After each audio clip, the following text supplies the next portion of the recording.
take away? I hope they become part of the vigilant watchers, part of the people who are willing to put themselves out there to say no. Say no to what? Say no to injustice, to transphobia, to inequity in income, to climate, terrible things for our environment. No to all of it. Your sign says, "I march for my grandchildren." Why did you make that the sign?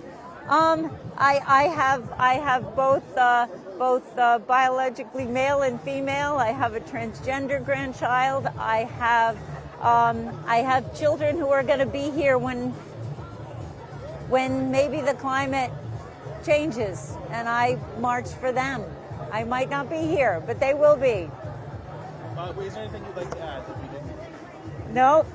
Power to the people. How's that? That's great. Did you guys want to say anything? Come on, Jordan. You're so much. I don't want to. Thank you. I know Jordan is more articulate. Okay. I'll just throw this here. And then there's a clip on here, or you can just hold it.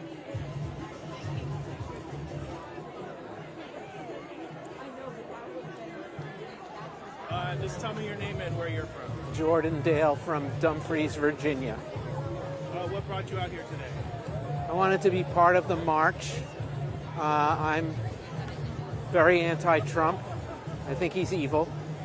And I've participated in other marches before. I think this one is important. How are you feeling about the next 4 years with Trump? I'm frightened. I think that Trump wants to be Putin. I think that he has studied Putin's playbook. I think he studied Hitler's playbook. He uses disinformation to brainwash people, and he's taking people into our country into a very dark place where the rich and powerful are going to seek to suppress democracy so that they can retain power and reap unbelievable profits. How does you being here, how do you hope you being here helps fight that? I think that a strong press, a strong resistance, a strong Democratic Party is the only way that we have a chance to make sure that we end up having a free and fair election 4 years from now. Because if Trump has his way, I don't believe there will be one. How does it feel seeing so many other people here? It's good. It's good that there are a lot of people here. There can never be enough. It's very distressing that millions of people voted for a man who is so clearly flawed, a felon, a hateful person, somebody who cheats the law. It's kind of absurd. Someone who says climate change is a hoax. Seriously, tell that to the poor people of Los Angeles. As you guys are marching, what's the message you hope people who see this take away?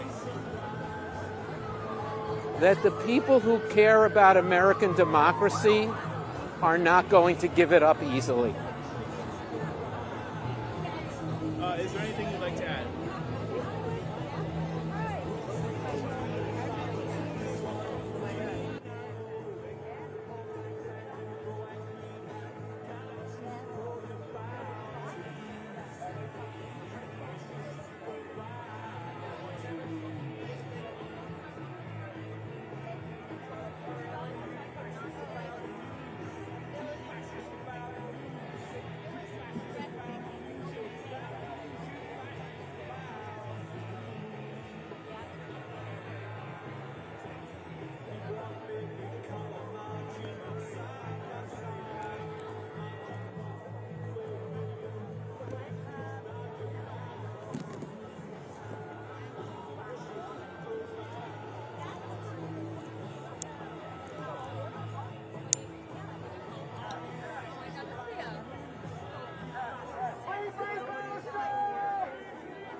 give it up now for our next speaker.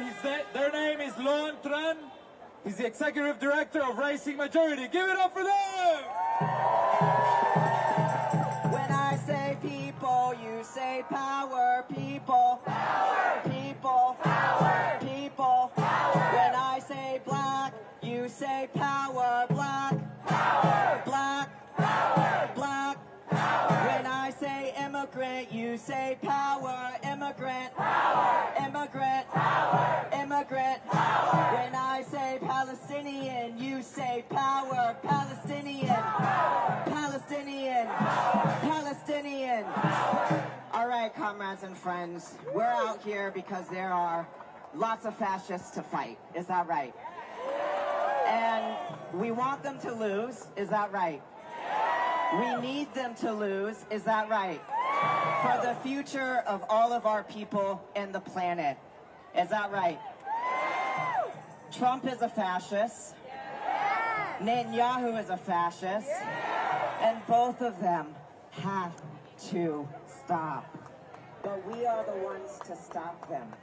And there's no stopping them without being in the streets, without organizing, without taking action every single day to connect all of the dots. We're here because we care about democracy. And there's a deep failure of our democracy when that democracy allows for the billions and billions of dollars to fund a genocide. Is that right? Shame. Shame on that. Shame on that. It is a failure of democracy that we are living in a country where queer and trans young people have to worry about whether or not they will be safe in schools. Shame on that. We are living in a country that is threatening access to reproductive health care. Shame on that. But that doesn't have to be the final story, right? That does not have to be the direction that democracy goes in. We are able to build a movement from the bottom up, right, to fight back. But our power is going to be ensuring that in this next period, when fascists and authoritarians, when Donald Trump tries to throw Muslims under the bus, or Palestinians under the bus, or immigrants under the bus, or women under the bus, or queer and trans people under the bus, we say no. No, we refuse. We're going to stay together. We're going to build our power. We're going to take action every single day. We're going to bring more people into this movement, because we know that it can't just be us, right? Y'all are beautiful. You look great. I love the hats. I love the signs. This is incredible. But the fight for the future of humanity and this planet requires millions and millions more of us. Are we up to the task? Are we up to the task? Can we do it? $10 only. Children and families. $10 only. Take out your phones, and I need you to walk.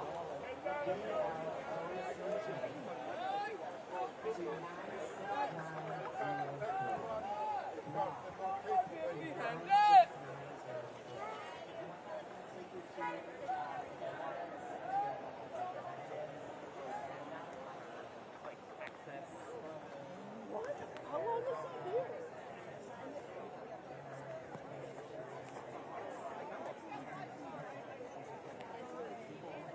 Yeah.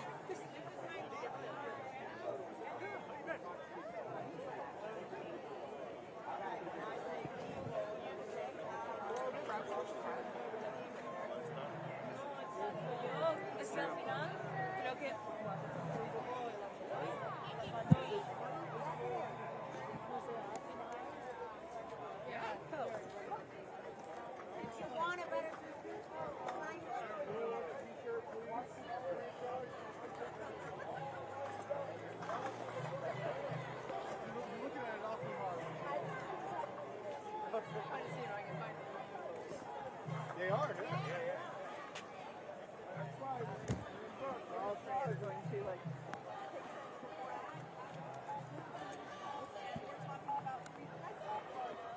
I think democracy is free as long as you do it the way they want you to do it. So, even in the U.S. I don't, of course not. I think in a way they were trying to monetize on that too. So, we'll see. It seems like, it's another ridiculous thing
Like there's also a walk.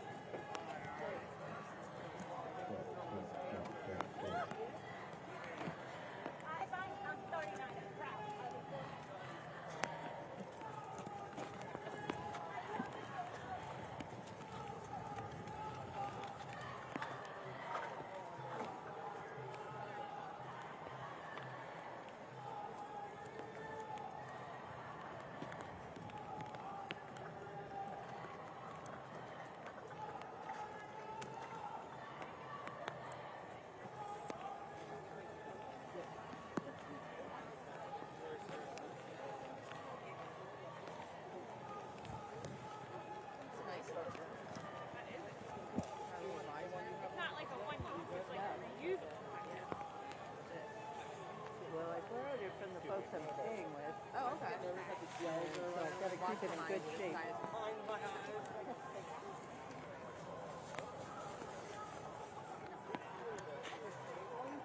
What's going on?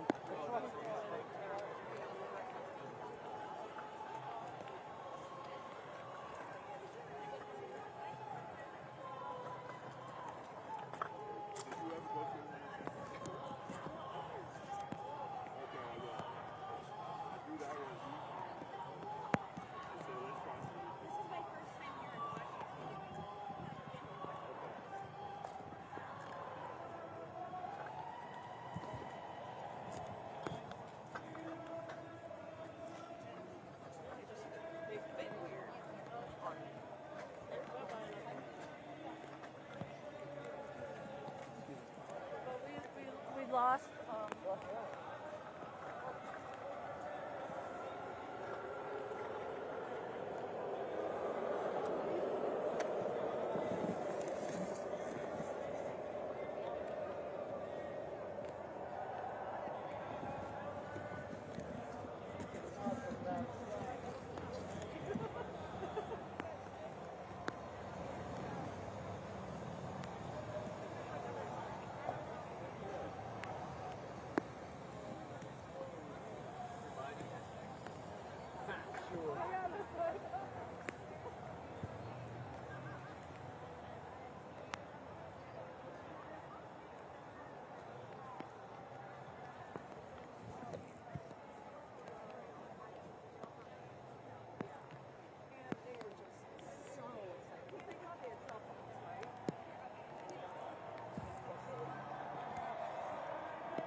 Oh my God, it's fine.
guys want, take the Amtrak down. It's like a 2-hour train ride down to Portland. Yeah, we can kick it. I'll try and think of shit to do in Seattle. Okay, cool. Hell yeah. But maybe like that Sunday. Yeah, I'll be around. Cool. All right. Yeah, see you around. All right, see ya.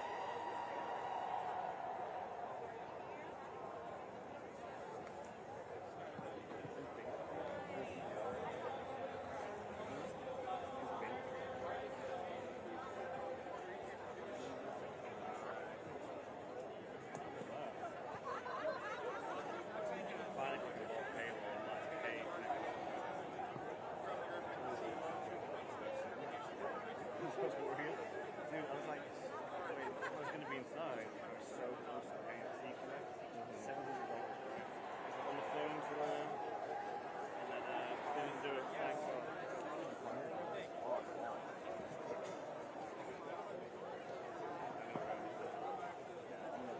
See if I can get any more signs.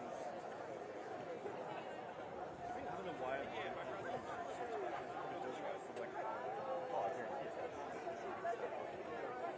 I know nothing about tech, but I have a feeling that cold. Just filed 6 pitches. Can you let me know if it works?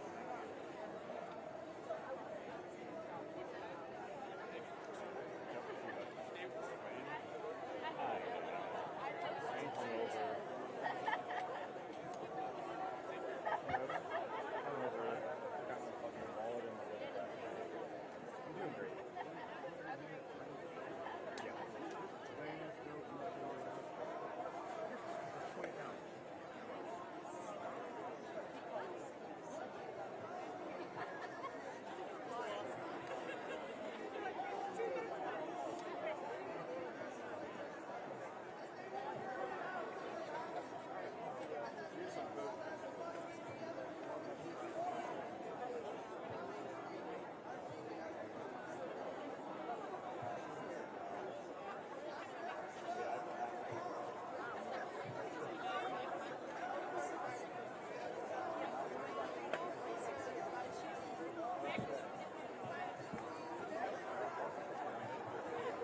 Nice sign.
Say no to Sharia law.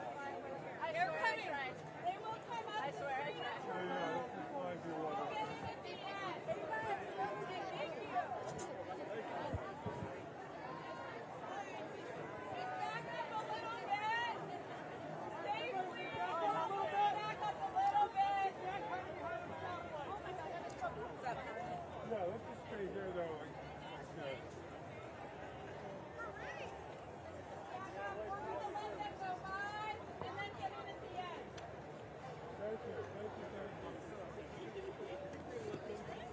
Marshals up here.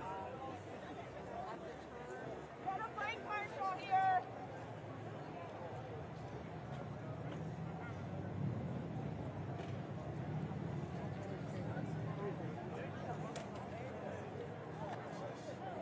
There's a march coming down there.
About 5 seconds, we're going to hear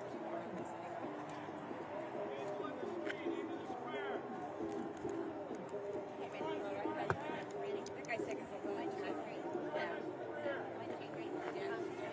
Oh, he's our guy. Yeah.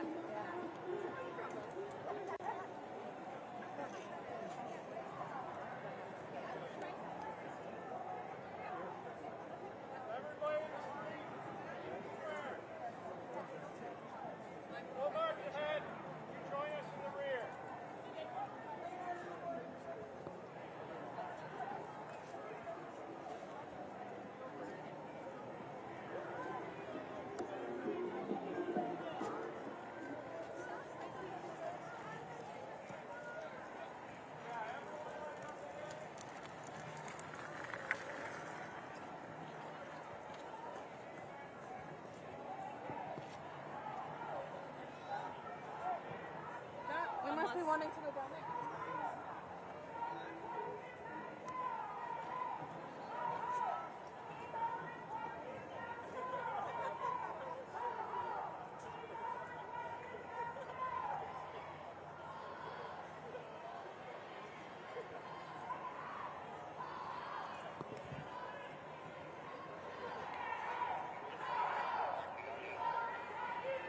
To your left.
Donald Trump has got to go, hey, hey, ho, ho. Donald Trump has got to go, hey, hey, ho, ho. Donald Trump has got to go, hey, hey, ho, ho. Donald Trump has got to go.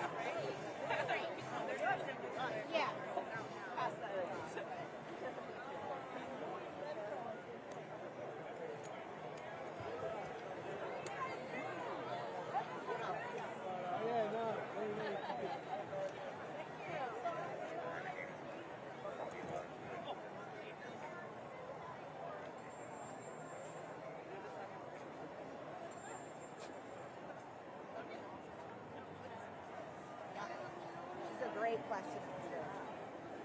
Do a dance, dance.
some more pictures of the crowd on the inside.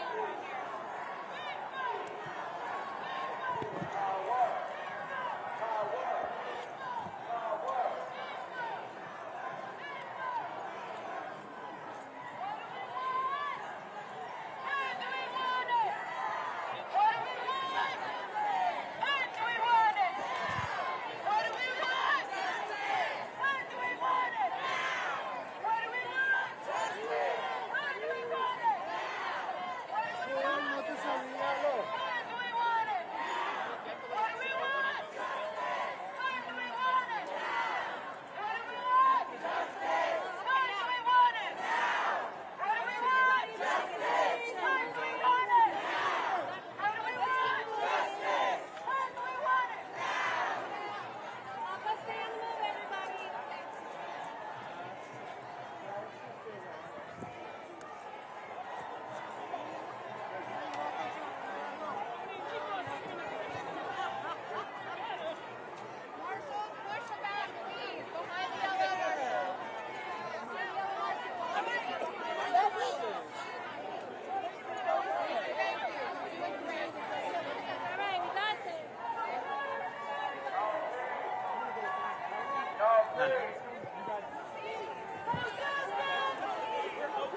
Sorry about that.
Can I ask you a question? What brings you out here today? I'm streaming at Fox. Where do I even begin, man? There's just so much at stake right now. I feel like everything's coming to a tipping point, and it's scary. We're all scared of what this administration will do. Thank you.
I'm streaming on Fox. Can I ask you what brings you out here today?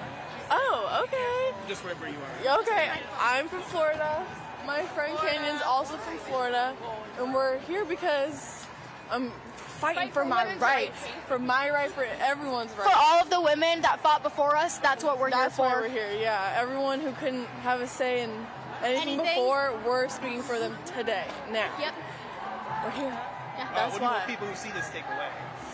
I hope they take away that, you know, Donald Trump is a fascist and he's going to destroy democracy.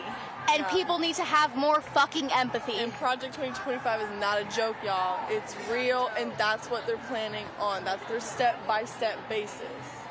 Thank you.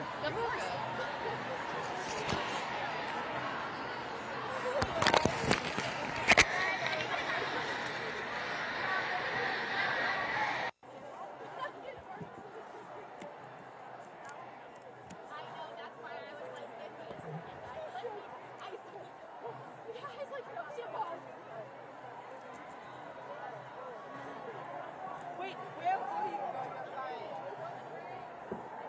Can you, are you in front of a building or a sign?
I'm streaming on Fox Local. Can I ask you what brings you guys out here today? Human rights.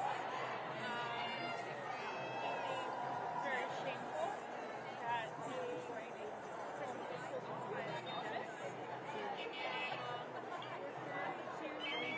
we louder than the government.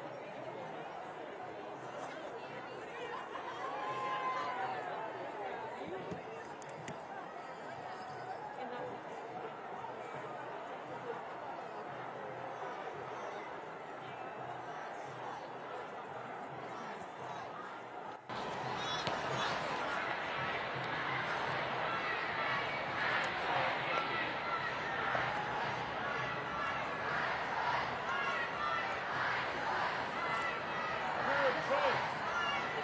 Her choice. Her choice.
Better red than orange. Back a little bit.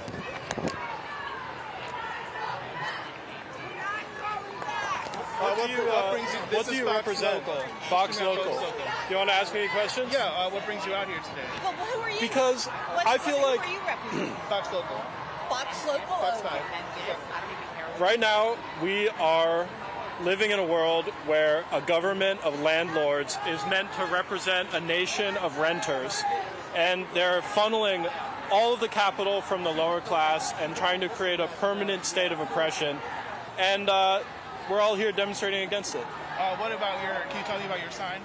Class war now. It means that the lower class needs solidarity in order to fight the continuing oppression of the upper class. It's the only way for us to escape our current material condition. Unfortunately, they've driven us to that point. What does it feel like to be out here among so many other people who are part of this? It's galvanizing, and seeing people of all different generations, all different races and creeds coming together because we want to change the system. We want a more moral system, and we're here to do what's right. Thank you. Take it easy.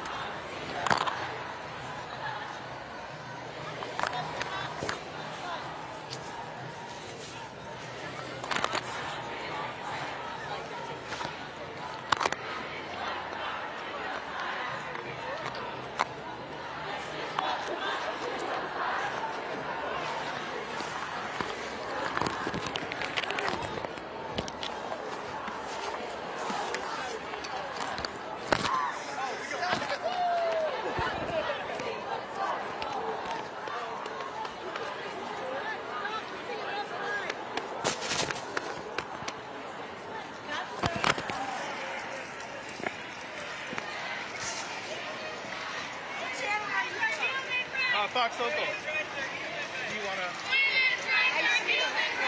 Can you be right here? Hell yeah! Get on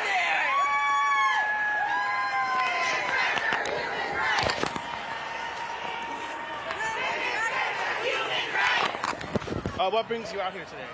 I am fighting for my daughter and my granddaughter's rights for reproductive health and against Project 2025. What is it like to be around so many other people? Oh, it's wonderful. It's uplifting. It's spiritual, and it's powerful being around women that think the same thing we do. When people who see this on TV, see this stream, see you walk by, what do you hope they take away? Just energy and movement forward for us. Thank you. You're welcome.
No, it's fine. You can take a shot of this and really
is what democracy looks like. Show me what democracy looks like. This is what democracy looks like. Show me what democracy looks like. This is what democracy looks like. Show me what democracy looks like. Show me what democracy looks like. This is what democracy looks like.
Where are you going? Oh, that's where we came from.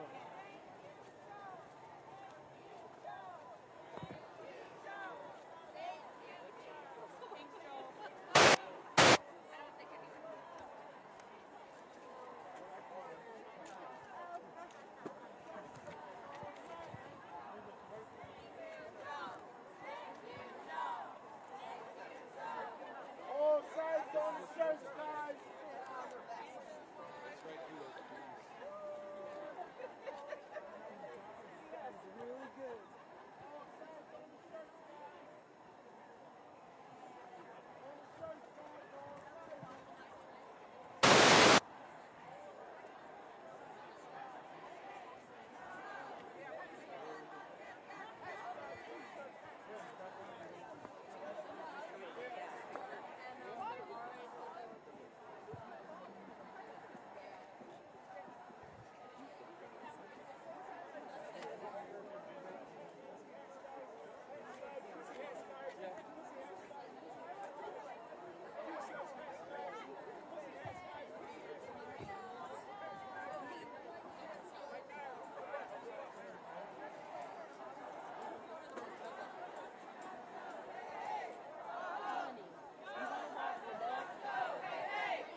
T-shirts, guys. Kitty cat, pussy hats.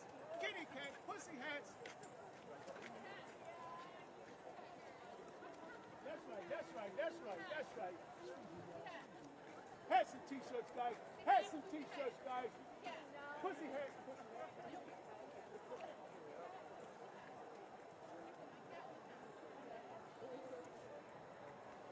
Thank you. I take cash too, man. I know. I don't have any cash. Pussy hats, pussy Pussy hats, guys. Hats and t-shirts, guys. Pussy hats, guys. Pussy hats. T-shirts and hats. Pussy hats, guys. Pussy hats, guys. Pussy hats. Hats, guys. Hats, guys. Pussy hats, guys.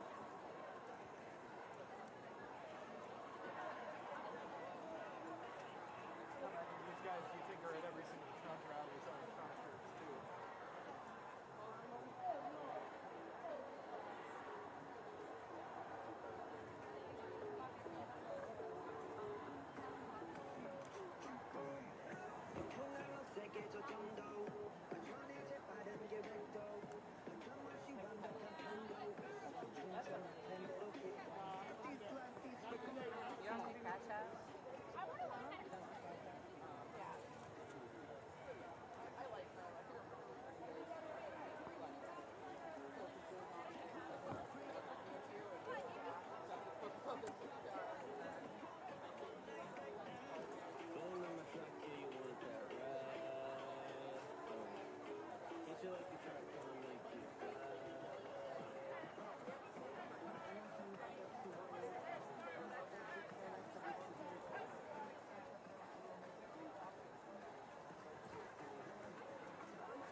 Pussy hats, guys.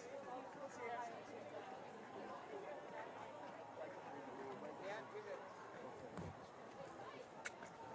Pussy hats, guys. Pussy hats, guys. Pussy hats, guys. Pussy hats, guys. Pussy hats.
Pussy has t-shirts.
Hello.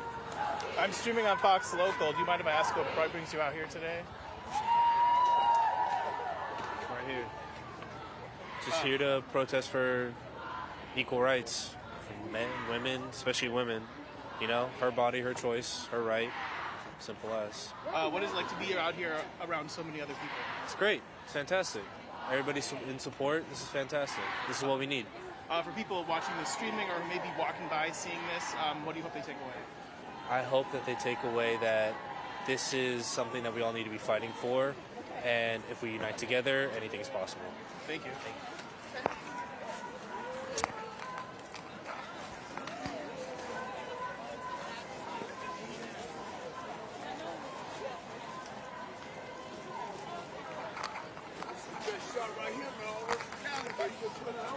Right.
but God, your creator, knows what is good for you.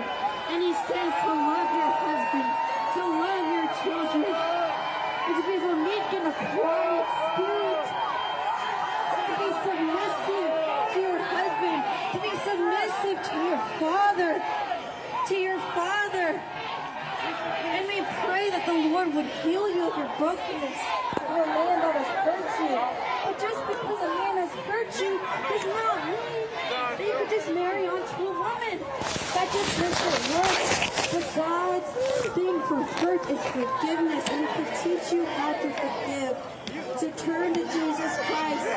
Turn to Jesus Christ, and He gives you hope and eternal life in Jesus' name.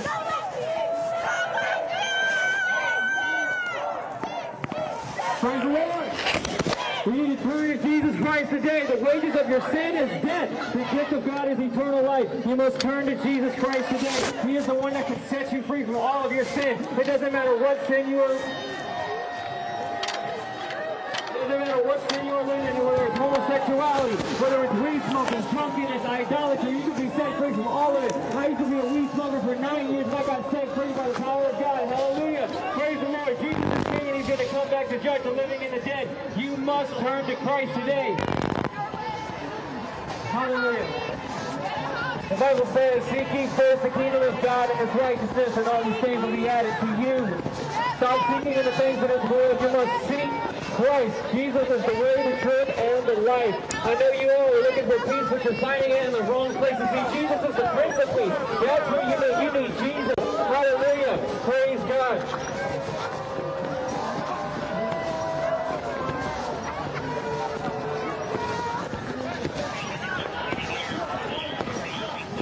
Praise God. Praise the Lord. Praise God. It's hard to see Jesus.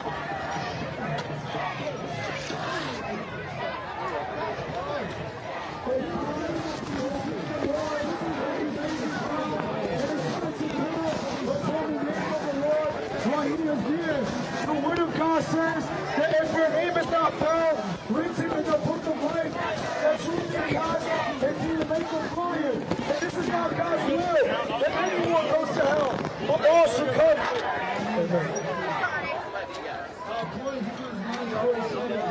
That opponent wants to die. Jesus Christ is the judge of judges. He's the judge of the Supreme Court. He's the judge of the law court. He's the judge of the wicked court. He's the judge of that wicked man. He's the judge of this wicked man. Whatever it is.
sorry, go ahead.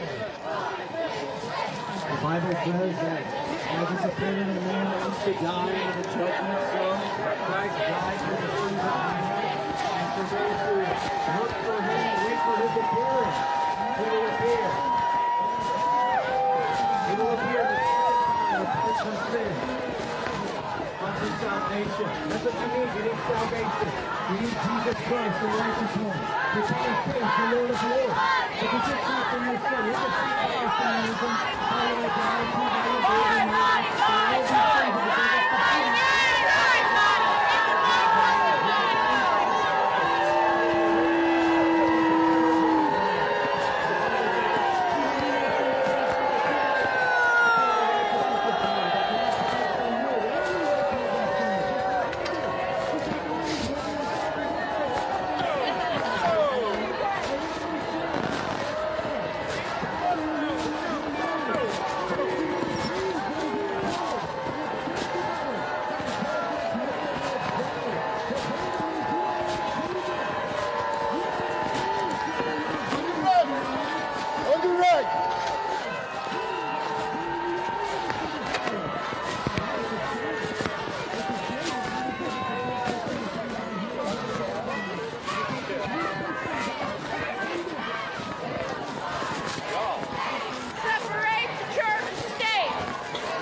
each the same place.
Where's that?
Yeah, no problem.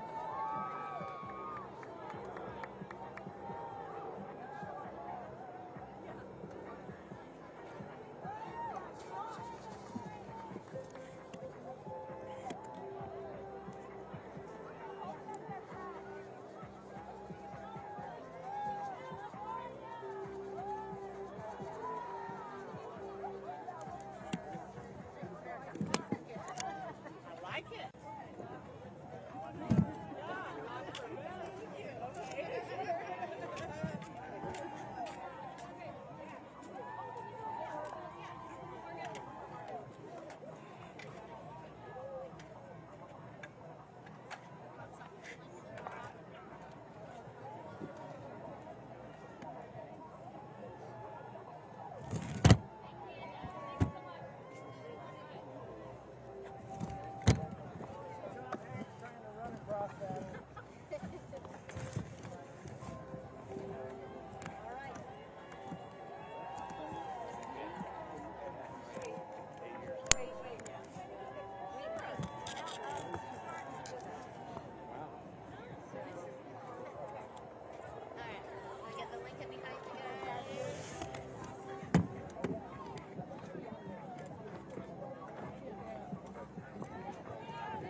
Everyone wants to take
$2 for a pint of ice cream. So that would be good. Because I'm losing. That's the reason I can't buy a home. See, go ahead. What? I mean, at a certain point, Accessibility seating! If you need extra accommodations, please come this way! I mean, the other side's fine. Yeah. I guess we could go. I don't know. Well, yeah, I mean, when we were here before, you couldn't even guess. Yeah, you were right.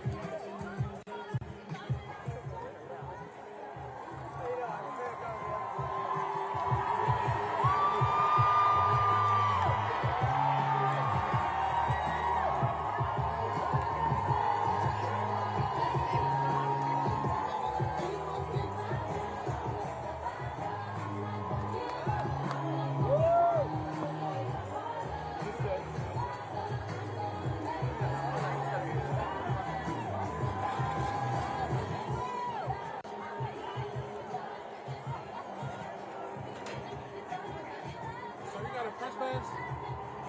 What's this? It's not going where you can't come through. You have to get a March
Never gave a damn, I ain't never gave no fuck.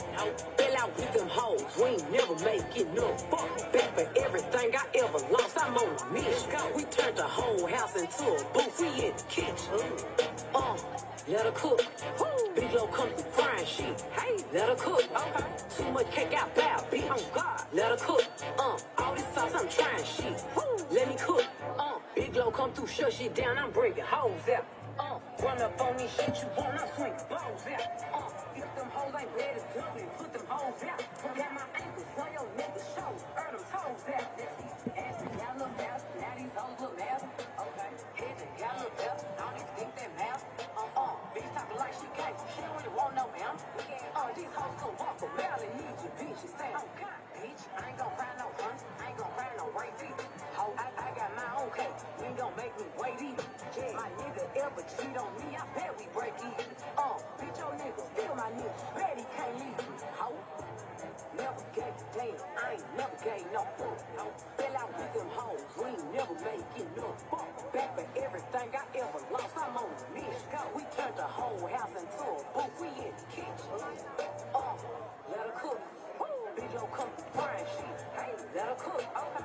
Too much cake, got bad, bitch. Oh, God. Let her cook. All this sauce, I'm trying shit. Let me cook. Early bird, get the worm. Give me head, I want your sperm. Can't teach these sauce and kind. These bitches tell me, let them learn. No, they hate to see me weak. Play that bush, let it burn. Hold on, what the fuck you mean? Let me talk my shit. I can't hit up on these bitches. Why? You finna drop again. Gave you hoes the recipe. I did. Can't get this sauce again. Gave them hoes a head start this time. So it bitches lost again. Never gave a damn. I ain't never gave no fuck. Fell out with them hoes. We ain't never make it no fuck. Back for everything I ever lost. I'm on the mission. We turned the whole house into a booth. We in the kitchen. Let her cook.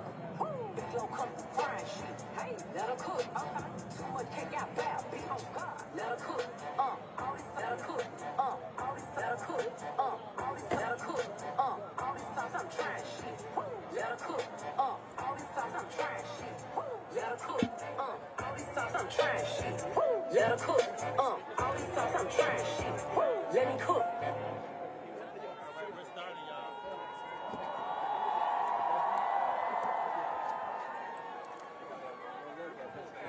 They can't hear. You can hear now? Okay, good. Hello, everyone!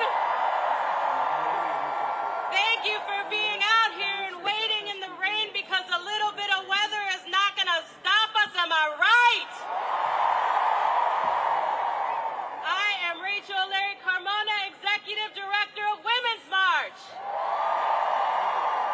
I am Tamika Middleton, the Managing Director of Women's March, and we are so very excited to be here with all of y'all today. It is 2025, but in 2017, millions of people showed up to march. And it was something we had never seen before, with all of these people who had never protested before coming to make a stand together just like today.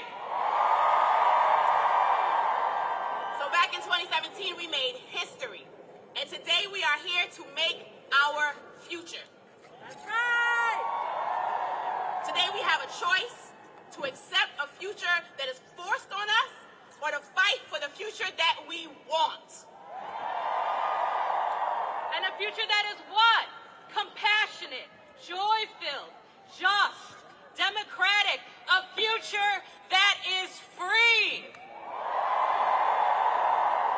A future in which we all have the freedom to live our lives. And it's a what? A feminist future. Can I get a shout out?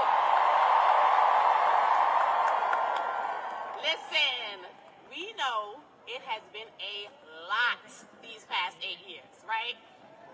Now think about it. We've had Donald Trump. We've had wildfires, floods, wars, inflation, recession, pandemic, the gutting of Roe, Donald Trump, shootings, deportations, police brutality, Charlottesville, Donald Trump. And all of those things have been covered with the fingerprints of the billionaires who want to own our government. I'm not going to hold you. In a democracy, there is no greater threat. But here's the thing. Today isn't about any of them. Today is about us. And folks keep asking, what is this march? What are we marching for? Who is this march for? And that's it. At the People's March, we are calling out the people who use power to strip our freedoms. We are calling in, we the people, and we are calling on all of us to fight. Are you all ready to fight? It might be kind of cold. I didn't really hear you. Like, are you all ready to fight? But first, let's square up with reality, because honest to God, it's the first and the bravest thing that we can do in this moment. Before we do anything about our democracy, we have to fight our own despair, don't we? How many people have felt doubt? How many people have felt despondency? But how many people feel different now that we're all together here today? Because, my friends, I have seen personally in March after March what can be done when we harness our defiance. Are we defiant today? We have marched more than 20 times and mobilized tens of millions of people since 2017. And you know what? At every one of those marches, most of the marchers were brand new to the movement. And afterwards, they went home to organize in their communities. So we want to talk about some of them for a second. We want to talk about a group in Enid, Oklahoma. At Women's March, we call them our Oklahoma girlies. Enid is a conservative town, you might not know. It's a little bit north, I believe north of Oklahoma City, which is just a few hours from where I live in Amarillo. And the voters there elected a white nationalist to the city council. And this was one of the J. Crew white supremacists who carried a tiki torch in Charlottesville. I mean, the cringe kind. Exactly. Wait, did you say about Charlottesville? I'm not sure. What did you say about white supremacists? And just like y'all, the Oakland girlies were not having it. So they helped get the signatures they needed to recall him. They told their neighbors the truth about him. And their work led to his ouster from the city council in the red city, in a red state. And if we can win there, we can win anywhere. Can I hear you shout them out? Y'all, that is how we take down fascists. We tell the truth. We rally the people. We don't ever give up, even when it seems impossible. We look out for one another. We lean on each other. And we keep giving them that work. So friends, our question is, what are you going to do next? You're here, and get into it. Vote them out. So you're here today, and shout out to you for that, but what about tomorrow? Before you leave here, I want you to start thinking about where we're headed. On Thursday, January 23rd, join Women's March on a Mass Call, where we will talk about all the ways you can get involved with the partner organizations that are out here today. And you can join one of the many organizations partnered with the People's March. You can find them at peoplesmarch.com. You can also text POWER to 44310 to get the People's Toolkit and get connected to good work that you care about. No matter what you do, no matter where you are, please get connected. Join something. No, I'm not getting good signal on my phone. A friend of mine said that it's better to struggle with friends than to face fascism alone. And we all have that choice to make right now. The choice is between a future gripped by fascism or a future rooted in feminism. And I think for most people here, and to be honest, for most people in the country, the choice is clear. So say it with me. And the people in the front already know. Feminists over fascists! Feminists over fascists! Feminists over fascists! Feminists over fascists! In 2017, we made history. In 2025, we're making our future. Get in where you fit in, and let's get to work. Now, we'd like to introduce our MCs for today, the incomparable Tiffany Flowers and Khalil Cole.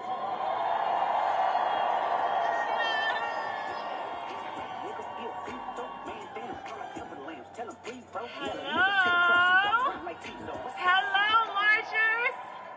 Hello. Welcome to DC and welcome to the People's March. My name is Tiffany Flowers. I'm the director of the Frontline and the proud chairwoman of the Women's March, and I couldn't be happier to be here with you today.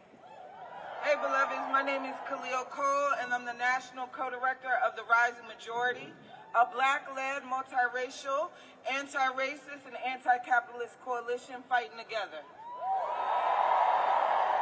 And we are so excited to host y'all today. Yes, the weather is holding up, the crowd is growing in behind us, and we have a really exciting lineup of speakers for you today. We promise to keep the program moving. We promise to keep our energy high. If you promise to be the best crowd that you can be, can we do that? So excited. Right now, we actually have our first speaker coming to the stage. Miss Denise Duncan is a real treat for you all. Like I said, we're going to keep it moving. We're going to keep it rolling. So please, for our very first speaker, give your very, very, very, very warmest welcome to Denise.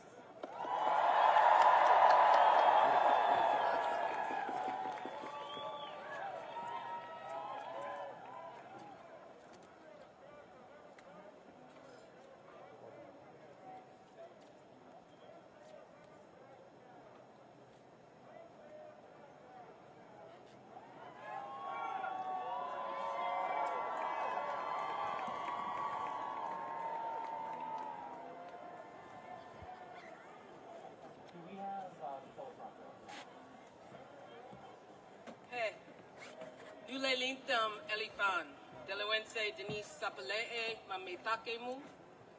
My name is Denise Bright Dove. I am a citizen and councilwoman of the Nanticoke Glen Island Lenape Nation of Bridgeton, New Jersey, Turtle Clan.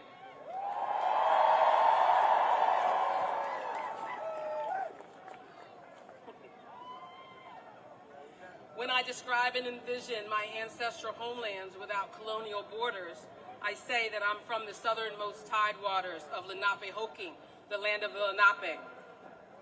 And that land expands throughout most of Delaware, parts of Pennsylvania and Maryland, and all of New Jersey and into New York. We are gathered today within the ancestral homelands of my relatives, the Piscataway people. I am humbled to be here to speak, and I acknowledge the responsibility of kinship. I want to thank this Piscataway Nation for their unwavering stewardship of this territory, and I ask you all to do the same.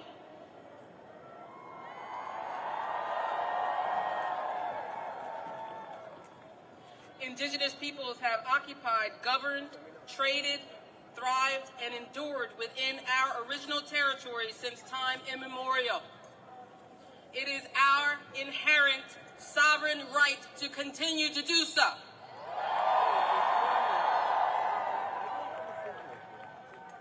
But acknowledging our existence is only one step. Good allies also amplify and elevate the voices of those that they are helping. We are in a time of uncertainty.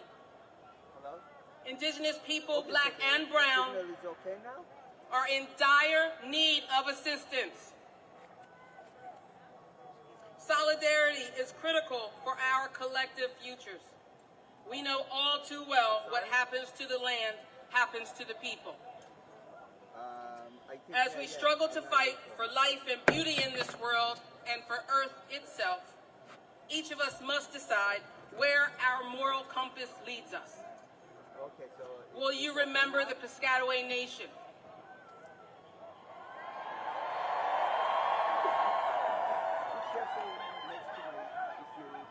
Will you think about the people on whose land you stand? Will you stand up for your neighbor? Will you be a good relative and think about the responsibilities of kinship? Will you remember our more than human relatives, those who suffer from the greed of humanity, our four-legged, our winged ones, our creepy crawlies, the soil, our water, our air? What about the rights of nature? A special prayer to all my relatives who are suffering My thoughts and prayers are with Palestine and people in California, our relatives.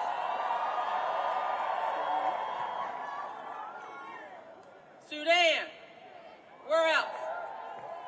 Yell it out.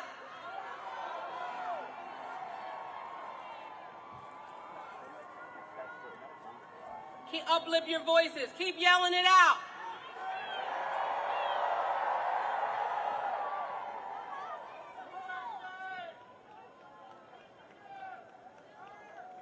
A special prayer.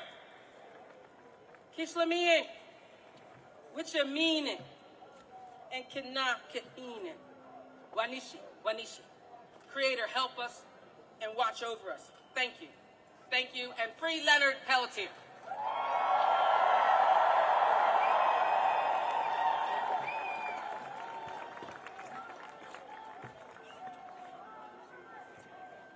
All right.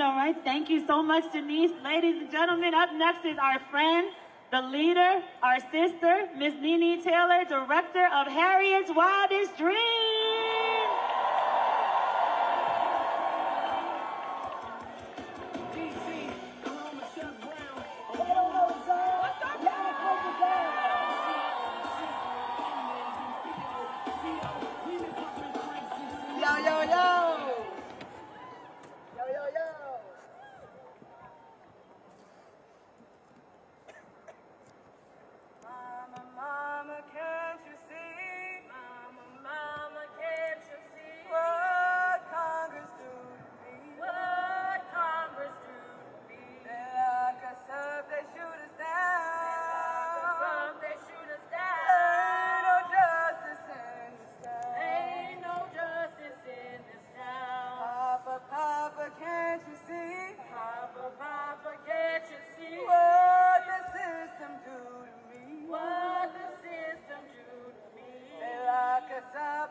My name is Nene Taylor. I'm a native Washingtonian, born and raised in the most marginalized part of Washington, Southeast D.C. Southside is outside. I'm the executive director of Harriet's Wildest Dreams, an ancestor-guided D.C.-based, Black-led abolitionist community defense hub. I'm also the co-founder of Free D.C. campaign, which fights for full democratic representation for the people of this city. Let me start by being truthful with y'all. In D.C., we don't have a voice in Congress. Despite living in the heart of this so-called democracy, over 700,000 constituents are denied representation. We deny autonomy, and we deny justice. The same federal lawmakers who make decisions about our lives, our budgets, and our laws, our people, we deny elect. This is what colonization looks like. This is what systematic oppression looks like. But let me tell you something. This is not what freedom looks like. DC, if you out there, let me hear you. DMV, if you out there, let me hear you. To our visitors here today, welcome to DC. I'm moved by the diversity causes that brought us here. And I'm calling for you in solidarity for us to free DC. Native Washingtonians and our communities of DC, we joyful, we powerful, and we no longer would accept anything less than full dignity of our people. We know this president would try to militarize DC police. We know this Congress would try to overturn our laws. They did it before in 2023. And we know that the people of D.C. deserve better than this. And we will refuse to comply with leaders who disrespect us. We need more than symbolism right now. We need to organize. We need to get information. That's what D.C. Free DC is doing. We set it out to do, and we're down. And if you down for a free DC like us, look for the red and white signs everywhere. Sign up and get in the movement. We can't stop fighting. Police in DC, like everywhere, isn't keeping us safe. And we deserve a voice and a vote to get laws passed, like the People's Response Act, led by my family moving for Black Lives. We deserve a vote, a voice, and a vote on investing in public health, community-based safety, and solutions that instead of pouring more money into harmful systems that's taken more lives than I can name. I can't name the lives, I don't have time, of all the lives that the police have taken. Forgive my voice, y'all, I'm hoarse because we was outside. But this fight is not just about partisan. It's about the people. It's about our incarcerated systems who deserve freedom. It's about our Black trans sisters and sex workers who deserve safety and dignity. It's about reproductive rights. It's about all those who've been criminalized, marginalized, and ignored. DC, can you hear me? Free DC. I stand before you today as a Black woman and an abolitionist and a person who refused to accept a system that was never built for us. As a seasoned organizer, I know the power of a system that centers love and care instead of punishment. I know the power of Black women, women alone, trans women, standing in their truth and demanding change. My spirit godmother, Harriet Tubman, she used the Underground Railroad to free hundreds of those that was enslaved. She paved the way so that we can walk on top of these tracks and be unapologetically Black. To everyone here today, the division needs to stop. We are stronger together. Let me say that again. We are stronger together. We have the power to organize, to educate, and to resist. We have the power to rise up and fight back. The power is in the people.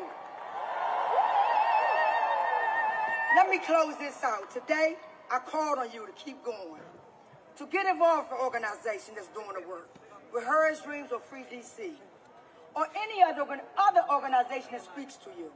The time to act is now. Division will get us nowhere. Join us on top of these tracks, and together we'll move forward. Free DC. Free DC! Because when DC win, we all win. Stay on now. Say it with me. Free DC. Free DC. Free DC. Free DC. Free us all. Free us all. Free us all. Free us all. Thank you. All right. Give it up for my sister Nene and the wonderful team at Harriet's Wildest Dreams. Give it up for Denise Dinkley. And up next we have Rabbi Abby Stein and Reverend Dr. Jennifer Hostler. Give it up, everybody. Give it up, give it up, give it up, give it up. Shabbat Shalom. My name is Abby Stein. I'm a writer, a rabbi, an out and proud trans woman, a founding member of Rabbis for Ceasefire, and a member of the Jewish Voice for Peace Rabbinical Council. And I'm currently the rabbi at Kolot Chayenu in Brooklyn. I believe in unapologetically fighting for human rights, fighting for self-determination, fighting for each and every one of us to live, survive, thrive, and get our roses too. To celebrate who we are. This week, This morning, we read in synagogues the story of the burning bush, a sacred flame for liberation that, just like the fire of resistance, does not go out. You all, we are the burning bush. Each and every one of you, we will not burn out. We will keep fighting. It's hard, and sometimes it feels like we are alone. Yet I know that we will fight unapologetically. Far too many people have spent the past 2 months obeying in advance, giving up on true freedom and equality in favor of seeming more lenient to the fascists. We will not yield. I want you all to repeat after me. Fight back. Disobey.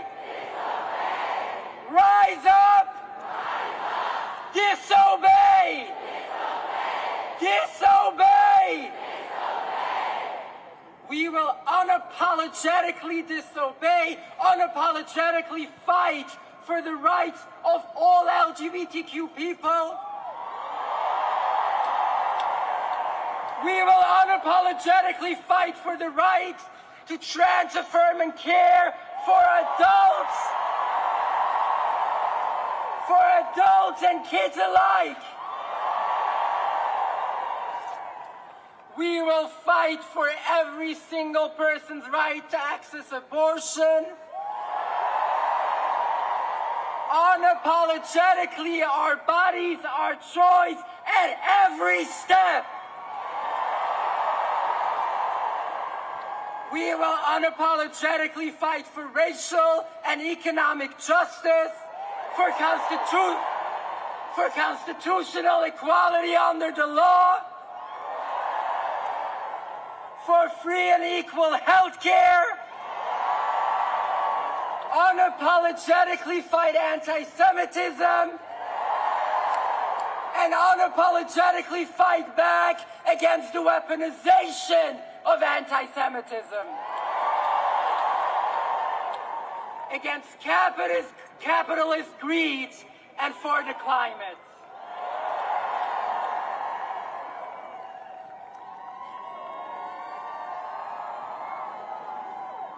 My name is Jennifer Hostler, and I'm a pastor at Washington City Church of the Brethren, just a few blocks from the Capitol. We're Christians who believe following Jesus means being a peacemaker, standing against war, and walking in a way of service, welcome, and love. Right now, our church's sign says Haitians and all migrants are beloved children of God. I know you've heard words from leaders and politicians claiming to speak as Christians. Many of these words are not ones of welcome or love, but words that make you feel fearful, dehumanized, hated, and alone. And I'm so sorry. That is not Jesus' message. It is not. Luke 4 records Jesus' very first sermon, and in it, he said he had come to bring good news to the poor, to proclaim release to the prisoners, and to set free those who are oppressed. And it is clear throughout the Bible, it's clear that every human being is made in the image of God, worthy of dignity and love. If you feel alone right now, know that you are not alone. Just look around. This is a movement for life, wholeness, well-being, and the dignity of all people. This is a movement of people from many backgrounds, people of faith and non-religious folks. This is a movement calling on our government to invest in life and divest from death. Yes. To listen to the priorities of the people and invest in affordable housing, health care, child care, education, and disaster relief. And to divest from weapons of death and to stop spending billions on war. If it's your first time showing up to something like this, thank you. And keep showing up. If you don't have a place to plug in, find a faith community, find a mutual aid group, find a local chapter of one of these diverse orgs spearheading this event. I'm part of orgs like FOSNA, Christians for a Free Palestine, and DC's own Migrant Solidarity Mutual Aid. Whatever issue brought you here today, we recognize our struggles are connected because justice and dignity are connected, because migrant lives, Black lives, Palestinian lives, trans lives, Jewish lives, Muslim lives, all of our lives are connected, beloved, and precious, worthy of dignity and care. Thank you.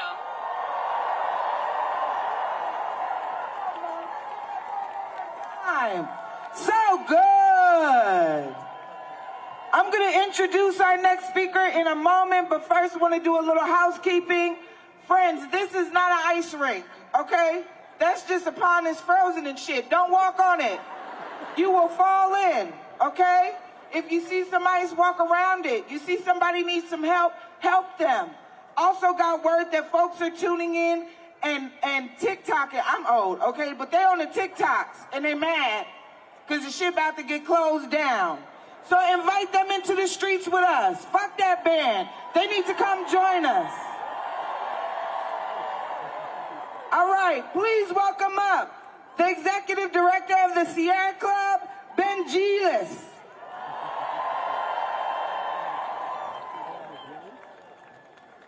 Well, good morning. It is great to be here with you. My name is Ben Gillis, former national president of the NAACP, and proud to serve as the 7th executive director of the Sierra Club. Now, to tell you, this crowd today touches my heart. My mom is in a People's March in California right now. When I was 12, she took me to my first march. It was a march against rape in our community that my father organized. And so today we come here from many movements. We come here for many reasons. We also come here as human beings who are clear that we must do everything in our power to create a greener, healthier Mother Earth for all of us. And that's what my Vice President, Shruti Bhatnagar, and I do at Sierra Club every day. And I'll tell you this, January's off to a wild start for the Sierra Club. Woke up one day and Exxon was suing us. Woke up a few days later and that Twitter troll-in-chief Elon Musk was attacking us.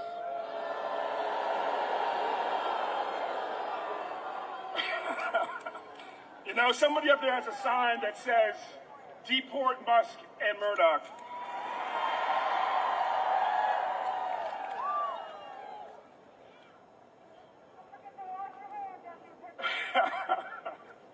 Y'all are too much this morning. But I'll tell you this, they only attack us because they fear us. They know that last time this man who comes back into office on Monday, last time that man was in office, we sued him hundreds of times, and we won hundreds of times. They know that last time that man was in office, we saw him install corrupt cabinet members, and then he saw us run them out. They know that last time this man was in office, he said that we would burn more coal, and we shut down more coal-fired power plants than we had in either of Obama's first terms. No, we are powerful enough, in other words, to keep making progress no matter who is president.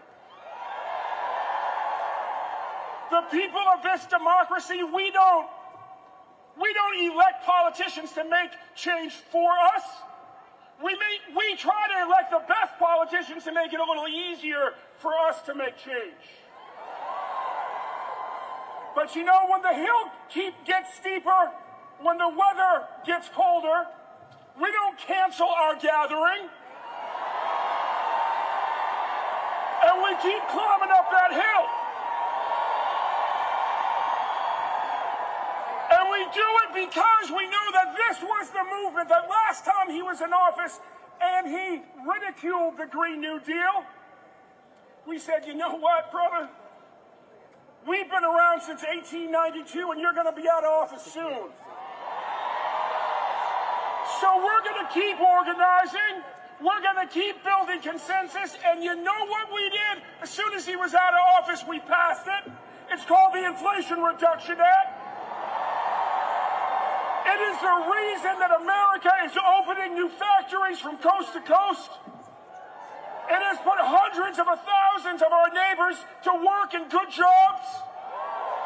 And while he may want to undo it because it was Biden's signature accomplishment, well, we know what happened when he tried to undo Obama's signature accomplishment. Obamacare is still here. And 4 years from now, those factories will still be here.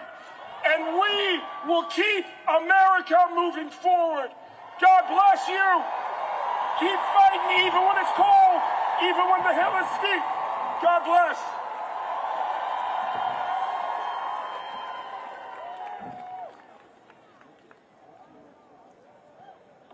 Very good. This has been good. Y'all enjoying yourselves? It is cold as shit. I had to go get my hat. Sorry, my hair did look good. Shout out to Ben. Let's give Ben one more round of applause. Very excited to welcome up our next guest, who is somebody who I follow, who I trust, and who is really leading the way to ensure that when we talk about what it means to fight for our people, that we're talking about all of our people. So let's bring up Nana Gemfi.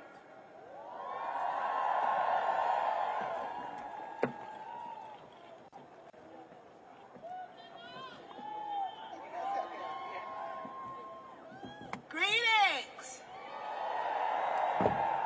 Greetings! My name is Nana Jumpy. I am the Executive Director of the Black Alliance for Just Immigration, commonly known as BAJI, and I'm so glad to be here with you today. BAJI is a Black national organization that fights for the rights of Black migrants and Black Americans. Immigrant rights are a Black issue, and Black liberation is the key to immigrant rights. Let me repeat that.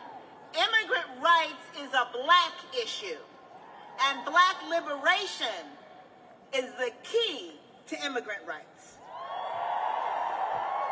We know this is true as Black migrants because 1 out of every 5 Black people in this country is either an immigrant or a child of immigrants.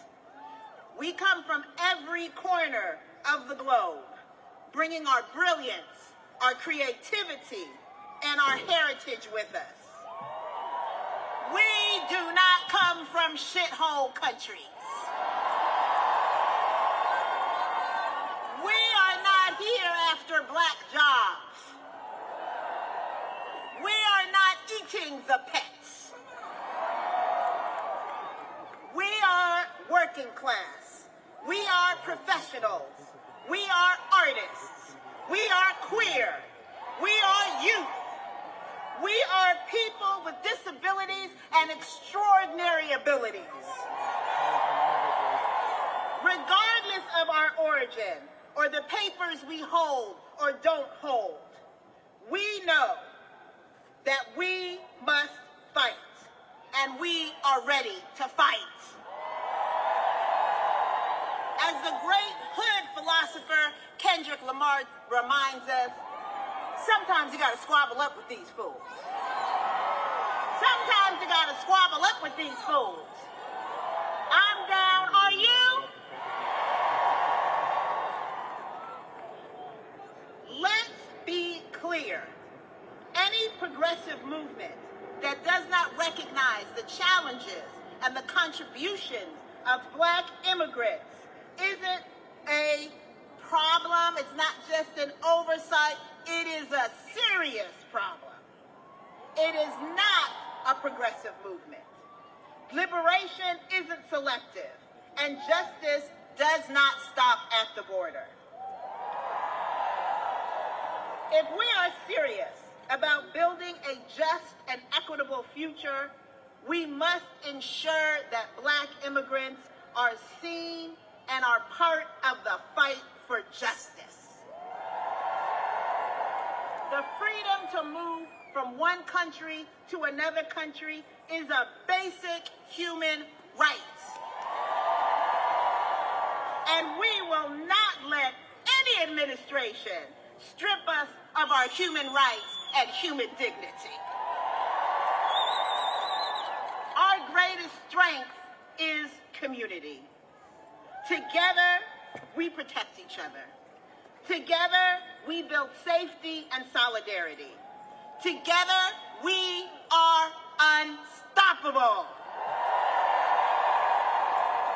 And together, we will create the world we need and deserve. When Black migrants are under attack, what do we do? What do we do? What do we do?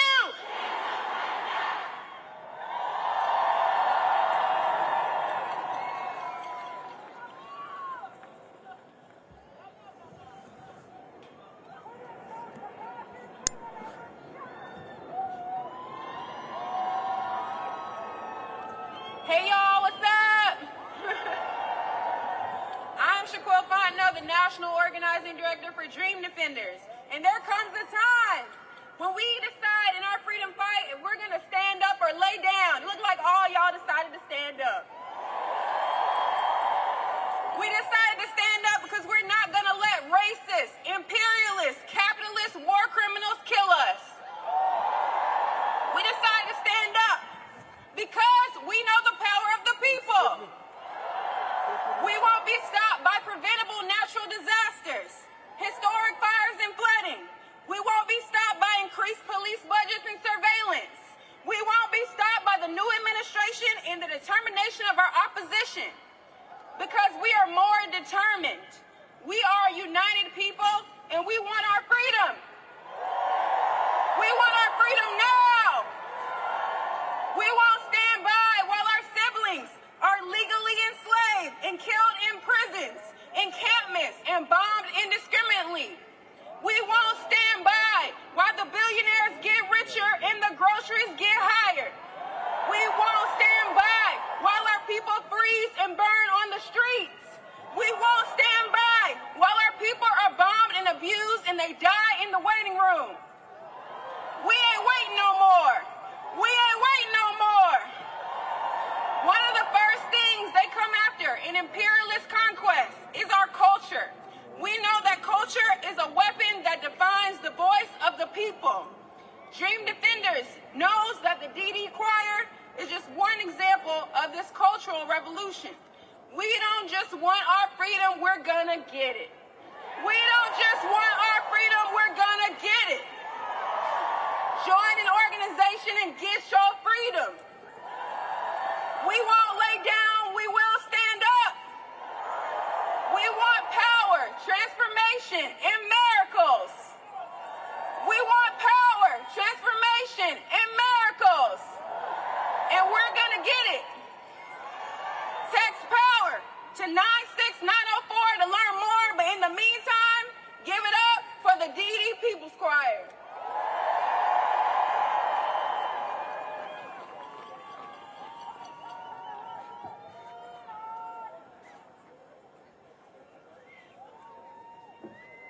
Repeat after me. Power! Power!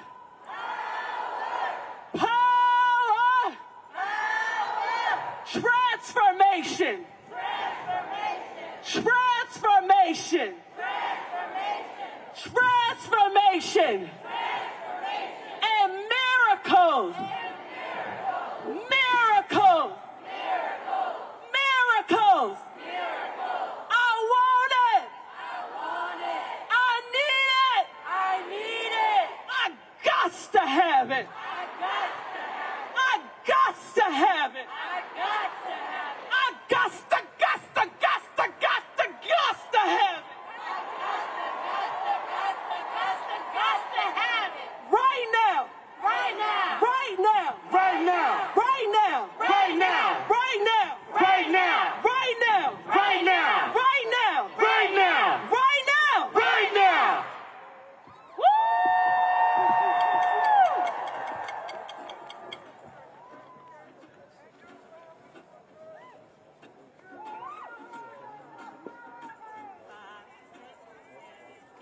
Power, transformation, and miracles. Power, transformation, and miracles. Power, transformation, and miracles. Power, transformation, and miracles. Power, let your spirit be transformed. Let your spirit be transformed. Power. Let your spirit be transformed. Let your spirit right now, right now, right now. Sing with us, everybody. Right now, right now, right now, right now, right now, right now, right now, right now, right now, right now. Sing power, power, transformation, and miracles. Power, transformation, and miracles. Power, transformation, and miracles. Power, transformation, and miracles. Sing power, power, transformation, and miracles. Sing it like you mean it. Power, transformation, and miracles. One more time. Power, transformation, and miracles. Power, transformation, and miracles.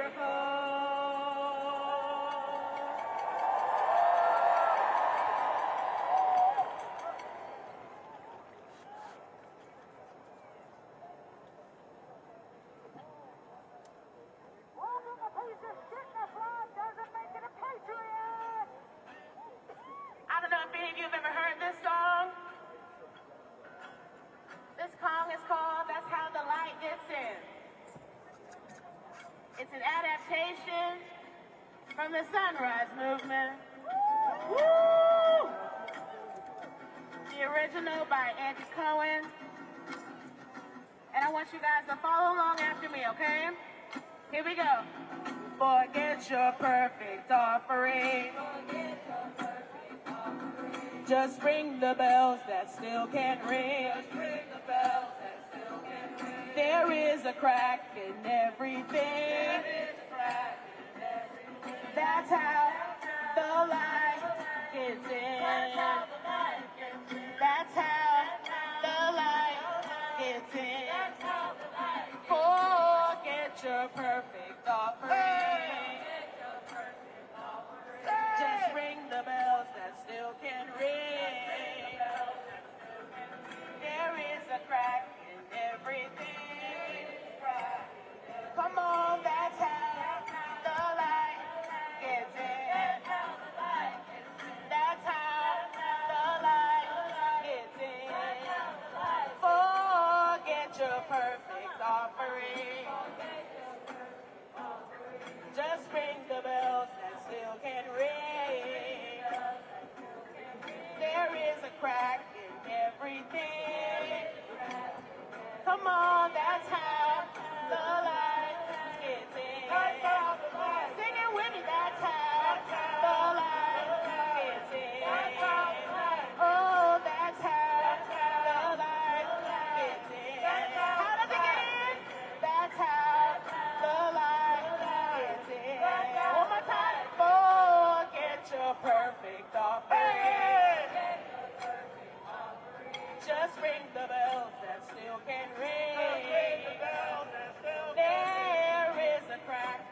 have Andrea James coming to the stage to bring you a good word. Give her some love, everybody.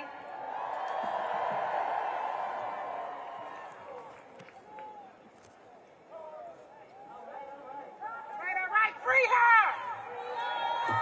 Free her! Free her! Free her! Free her! Good morning!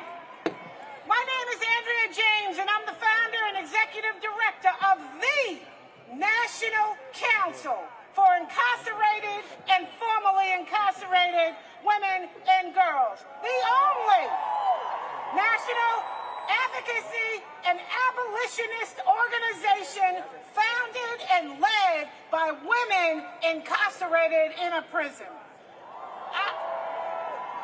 Our journey started 15 years ago in a prison yard, a federal prison yard in Danbury, Connecticut. Every day since, we fought for the rights, dignity, and freedom of incarcerated women and girls. All of us at the National Council understand what it is to look at an unjust and long prison sentence and wish that things were somehow different. We know what it is to feel down, to feel hopeless, despairing. But let me say this, the answer to our struggle is not found in those feelings. The answer is found in community, in action, in coming together around the things we know are right and true and fighting for them, for ourselves, for each other, for people we will never know. In our work at the National Council, we are determined and we are unwavering. Today, too many women are unfairly imprisoned under draconian conspiracy and drug sentencing laws, which hold group participants responsible for the most severe acts of even distant associates. An unjust drug war that was a war on black and brown communities, and the creation of sentences that were unfair, continue to go on, and are unjust. Sentences like what our director of Clemency, Danielle Metz, received during the height of the drug war. What kind of country sentences a woman with babies to 3 life sentences plus 20 years? Let me say it again. 3. Who lives 3 life sentences plus 20 years? So we have women. These laws are the engines of mass incarceration, a toxic remnant of the war on drugs, and the reason why too many women are unable to work, unable to care for their children, unable to contribute to their communities, to move beyond the worst days of their lives. We are not the worst mistake we have ever made. We demand the removal of conspiracy laws. And until then, we demand clemency for those wrongfully incarcerated under those unjust laws. Yeah, good morning. Clemency has been wrongly politicized. Clemency is not a gift. It's a foundational executive power.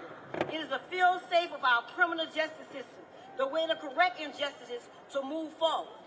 Fundamentally, clemency is the embodiment of justice. Today, I ask you to join me in calling for the end to conspiracy law and for the clemency of women and girls impacted by them, like Michelle West, Roberta Bell, Miss French, Sarah Gallegos, Mr. Glenn Mess, Darrell Whiting, to only name a few. I know because I sit there for 23 years and 8 months, a first-time offender at the age of 26. So we have to get rid of these laws. We need immediate action, like right now. Immediate, right now. With the stroke of a pen, the president, meaning President Biden right now, in the 11th hour, Danny came home, her sentence was commuted by President Obama when there were only a few hours left to his administration. There are women, predominantly black women, like Michelle West, Roberta Bell, Lazar Daz, Miss Friend, 70-year-old women who have been in prison in this country for more than 30 years for drug conspiracy convictions. President Biden, if you can hear my voice, you have a few hours left to correct a racial injustice. Clemency is racial justice. Clemency is gender justice. Please visit our table in the back. Learn about how you can help us to overturn an incredibly unjust criminal law system, but most importantly, over the next few hours before this current president leaves office, please contact the White House. Lift up Clemency. He just commuted sentences, and less than 5% of women were on that list. These women have been in prison for more than 30 years for drug convictions.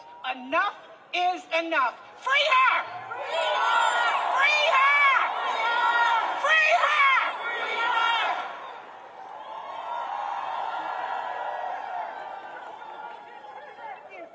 One more time for Andrea James, everybody!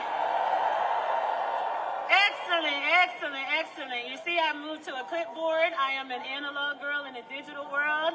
So I have a couple notes here, but I just want to say that next up we have Sandra Tamari, the Executive Director of the Adala Justice Program, and Iman Abid, the Organizing and Advocacy Director of the U.S. Campaign for Palestinian Rights, coming to the stage right now.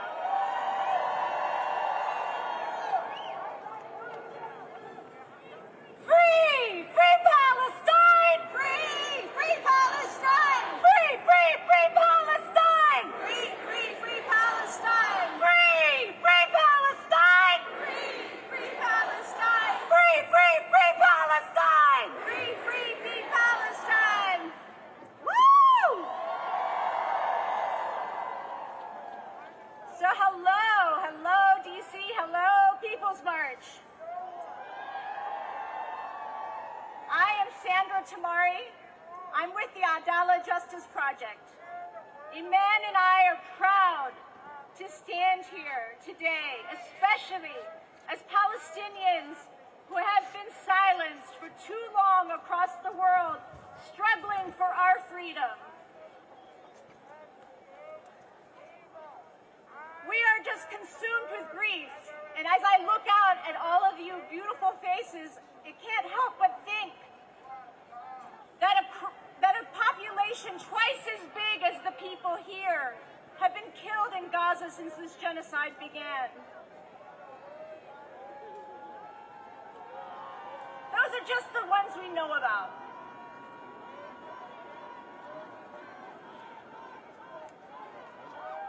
We stand with our siblings across the world, struggling for freedom.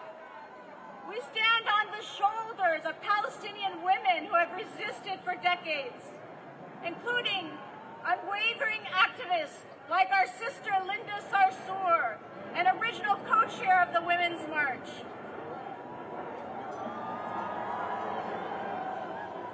Today we say loud and clear, Palestine will be free!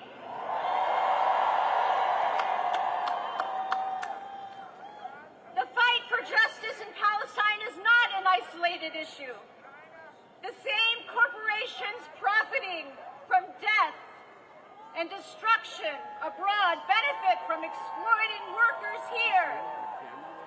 We must rise against them together as part of the global fight for freedom, climate justice, and human dignity.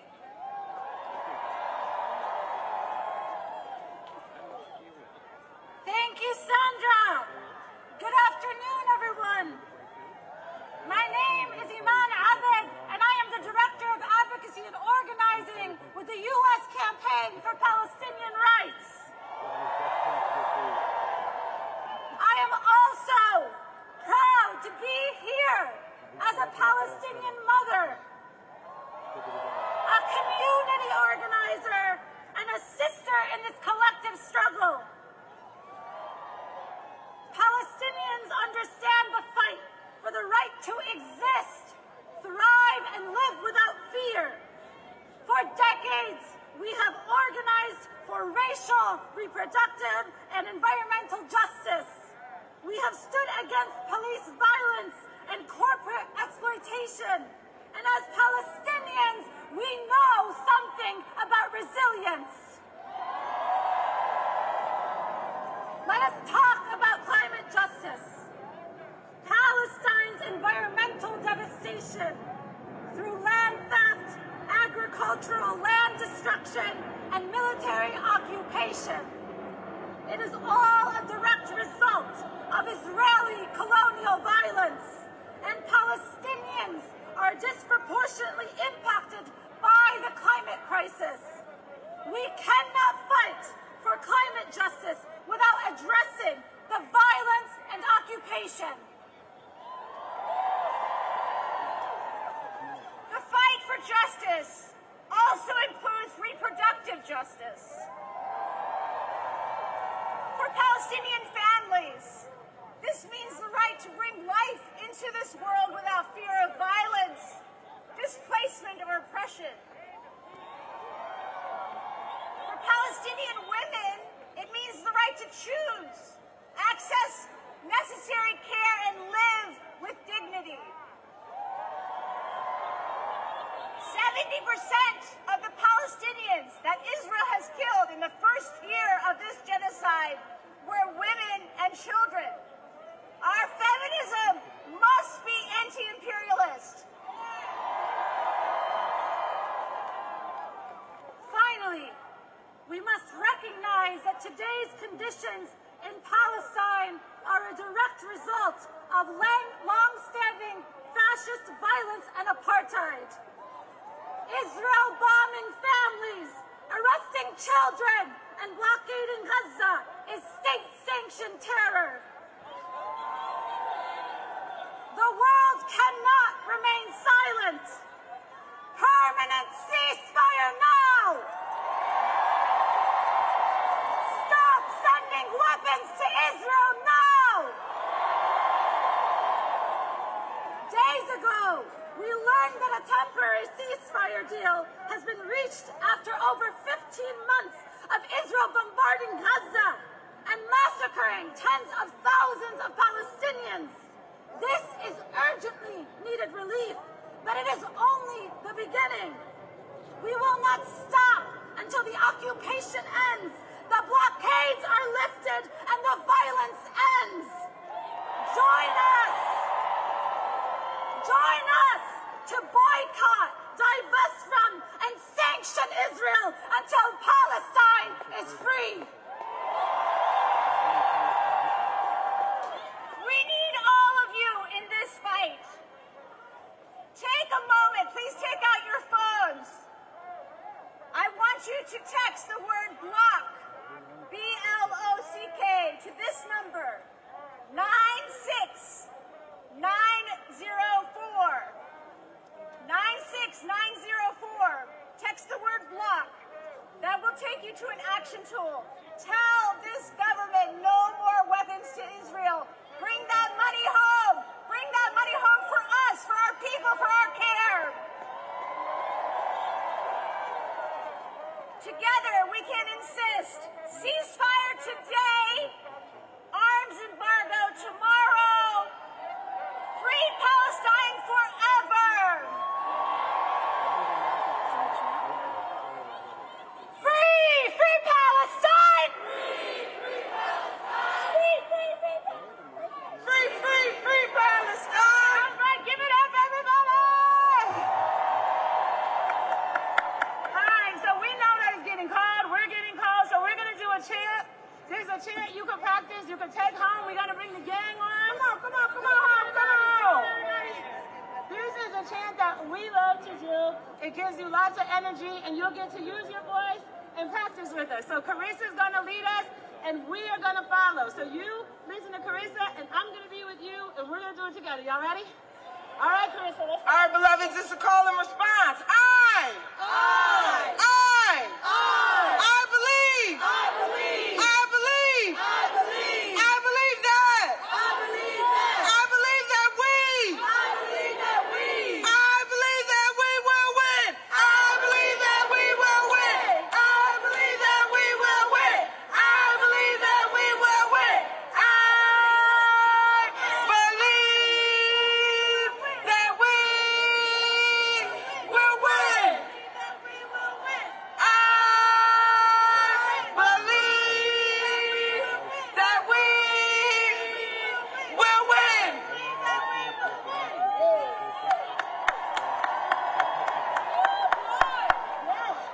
y'all. Turn to a neighbor. Say, neighbor, what you trying to win? When we gonna win it? Talk to your neighbor. No, talk to your neighbor now. Go ahead. Talk to your neighbor. Take a second. What we gonna win, y'all? Are we gonna win? I'm fucking trying to win. Oh, I cuss a lot, y'all. I didn't do the preface. It's okay, I got affirmed. I could cuss. They do say people who cuss are happier. So when are we fucking gonna win? All right, keep those conversations going when you leave here. But next, let me introduce the co-executive director of Popular Democracy Action, Ana Lilia Mejia.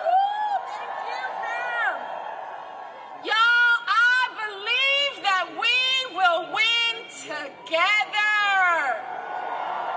My people. All right, y'all, as you heard, my name's Ana Lilia Mejia. I know that's a lot of vowels. All you gotta hear is resist Trump. That's how you spell it. All right, y'all.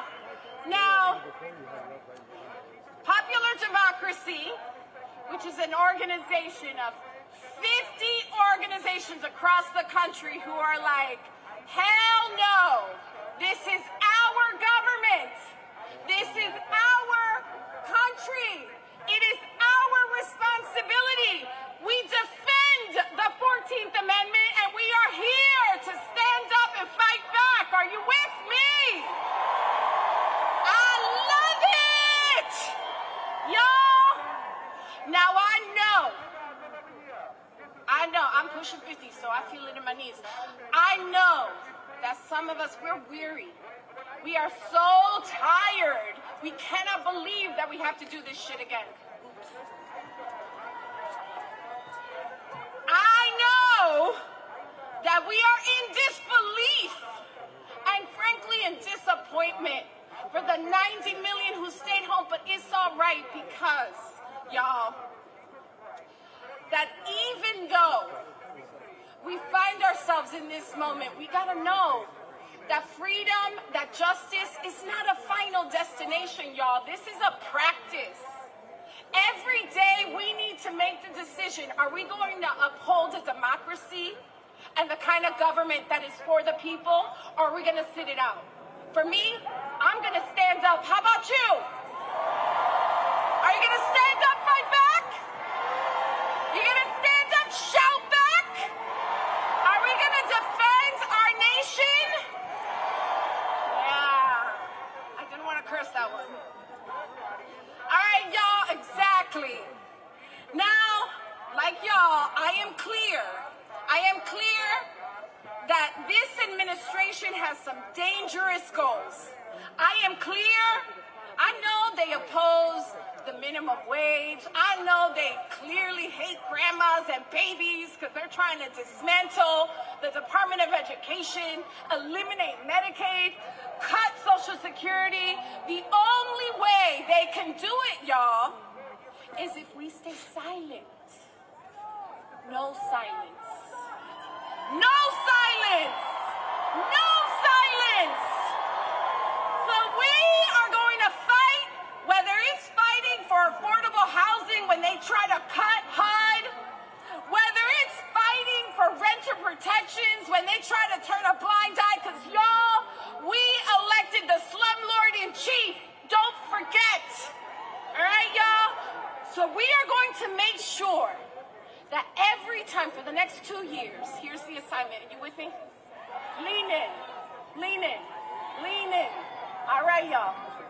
For the next 2 years, every time Mike Johnson tries to put up some BS on behalf of Donald Trump, we gotta stir it up at home so that they cannot move anything under the cover of darkness or silence.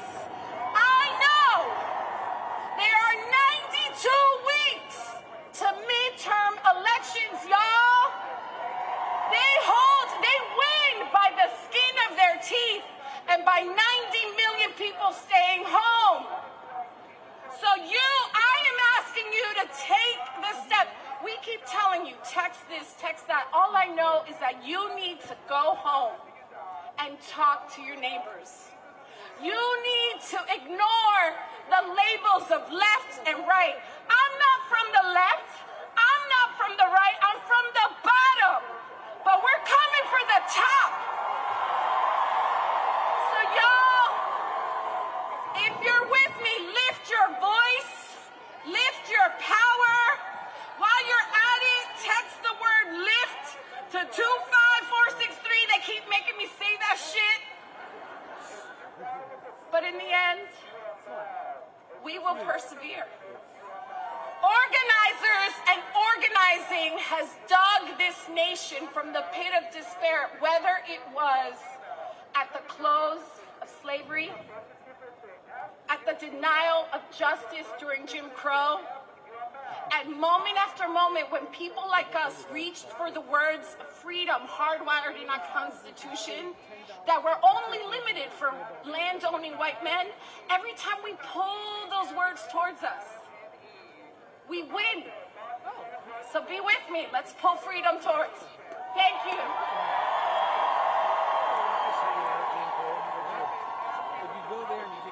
All right, one more round for Hallelujah. Y'all, this incoming administration is not ready for us. They're not even going to have their inauguration outside. They said they can't take it. Where we at? We outside. We outside. All right, next I would like to bring up not only a comrade, but somebody who I consider my friend. She is brilliant, is leading us. I recommend you follow. Y'all, let's bring up Raquel Willis, the co-founder of the Gender Liberation Movement.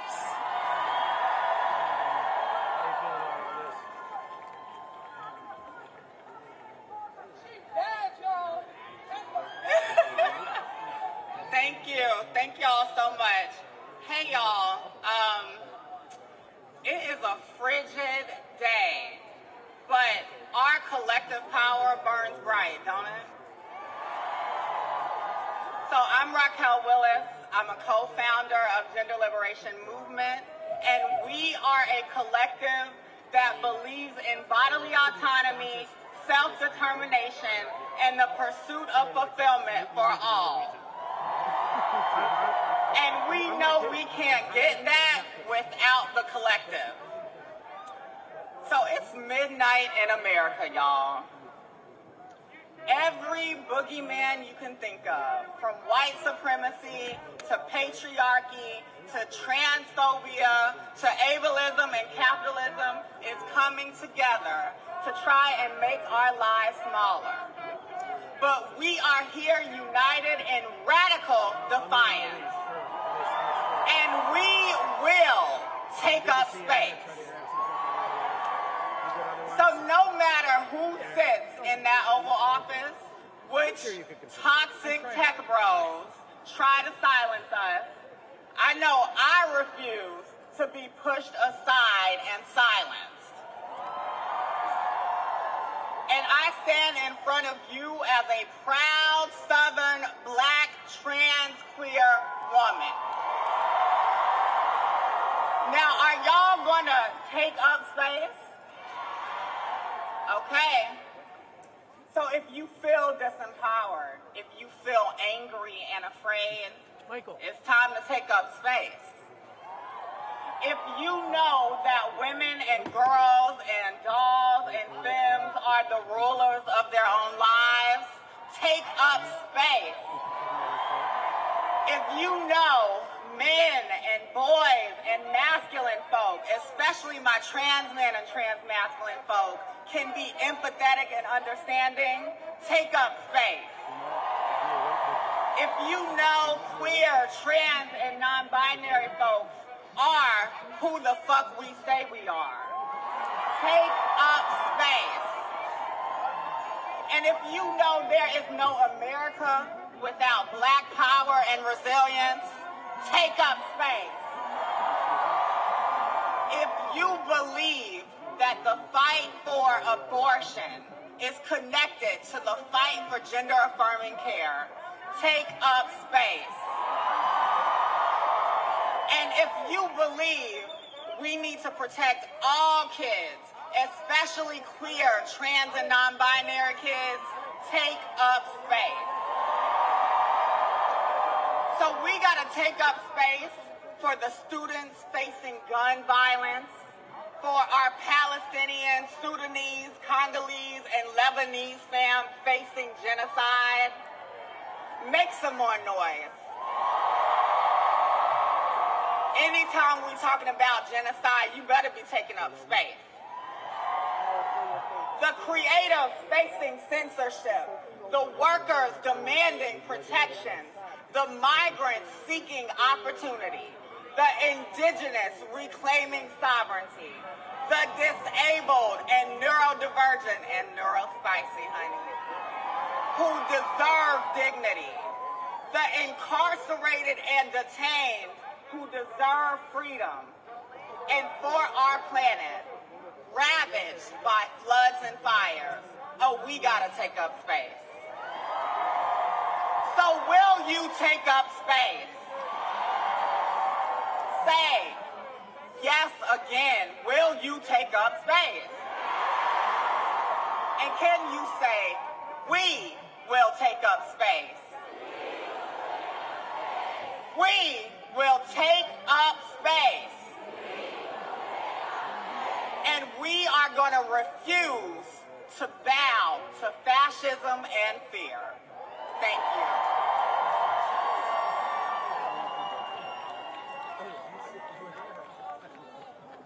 Who's taking up space?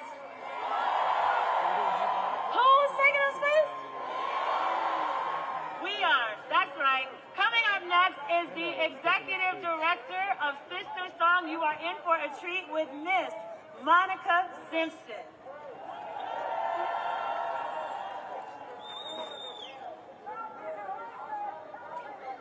I heard we were at a rally. Y'all need to make some noise out here today. Okay, that sounds more like it. Peace, beautiful people. My name is Monica Simpson, and I'm the executive director of Sister Song. We are the National Women of Color Reproductive Justice Collective. Can y'all say reproductive justice? Today, though, y'all, I am here to ask you one thing. To remember what Black women have done. At every turn, we have been the interrupters, the prophets, the strategists, the healers, the backbones of movements, the creators of movements like reproductive justice. And despite obstacles and dehumanization, our message and our vote has always been about liberation. Can somebody say 92%? I'll be honest with you all, though. Today isn't easy. Like many of my Black women comrades, I am tired. I am angry, and honestly, I am scared. But I am here because of the Black women who came before me. The Black women who stepped into dangerous spaces to demand inclusion, representation, and freedom. Black women like Leona Tate, who in 1960, at the age of 6, was escorted by marshals to desegregate New Orleans public schools. And Ella Baker, who fought for human rights despite the disrespect from her male counterparts. And Loretta Ross, the co-director of the 2004 March for Women's Lives, who challenged historically white-led organizations to embrace intersectionality. See, Black women, y'all, always put themselves on the front lines, willing to fight hardest because we know that we will be the ones that will suffer the most. I know that this moment feels impossible. This country has been taken over by a person who is committed to putting profits over humanity. They are showing us through their words and their policies that our lives and our safety do not matter. But our human rights do not matter. That our human rights do not matter.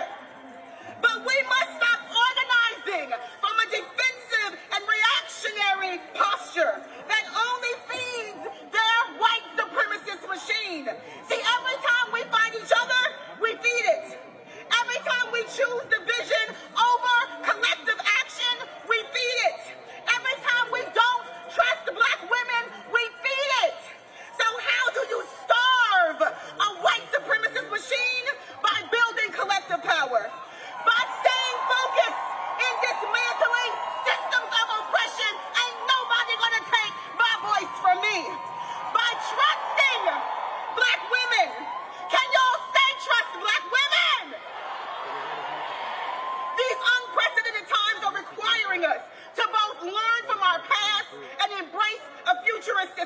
States. My sister Rosanna Scotto told us we must love and protect each other. We must redefine what winning looks like and prioritize revolutionary rest and healing. Make joy a non-negotiable and share our narratives with power. Can y'all feel me?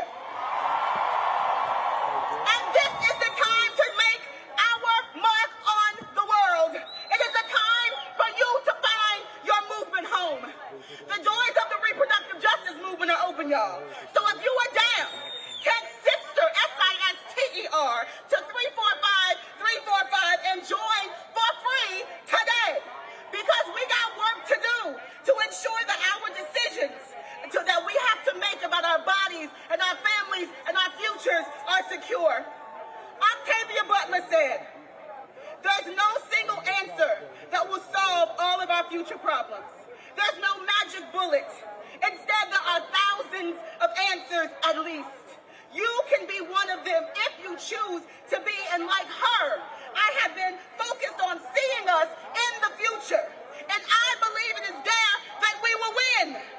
Now is the time for us to decide what story we want our future generations to tell. Liberation is calling, good people. The question is, will we answer? Will you answer?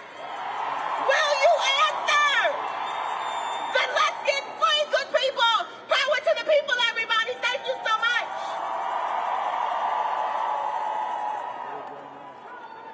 Monica Simpson, everybody. That's Monica Simpson. So a little unknown fact about me is I'm a retired labor organizer. I got any union family in the building? Any union family in the building? Today you get to meet two of my union sisters, Elise Bryant from the Coalition of Union Women and Faye Gunther from the United Food and Commercial Workers Local 3000. That's the people that work at Giant, that's the people that work at Safeway and Macy's, and the people that kept us safe during the pandemic. So please give it up for my union sisters.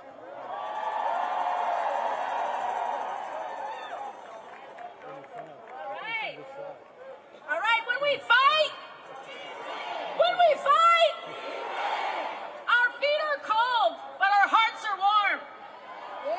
I'm Faye Gunther, president of UFCW 3000 in the Pacific Northwest. We are the largest grocery, retail, and healthcare UFCW union in the United States. I am also a single mom, raised by a single mom in rural America. I know what it's like to barely make it. I know why working Americans are mad, and I know why all of us here are mad today as well. But I am here to tell you, on behalf of 55,000 frontline workers, that solidarity is the way forward. Yes. Over the past few decades, union density has declined nationwide. Members were 1 in 10 workers. And as union members decline, it's no coincidence that as membership fell, income inequality and corporate greed kept rising. And yet, even now, unions remain the most powerful tool for fighting the takeover of the government and the economy by billionaires. Here's just one example. Kroger and Albertsons tried to do a multi-billion-dollar mega merger. It would have resulted in complete corporate domination of our food supply. So a small band of union workers decided to fight it. People told us we could not win, but we did. The merger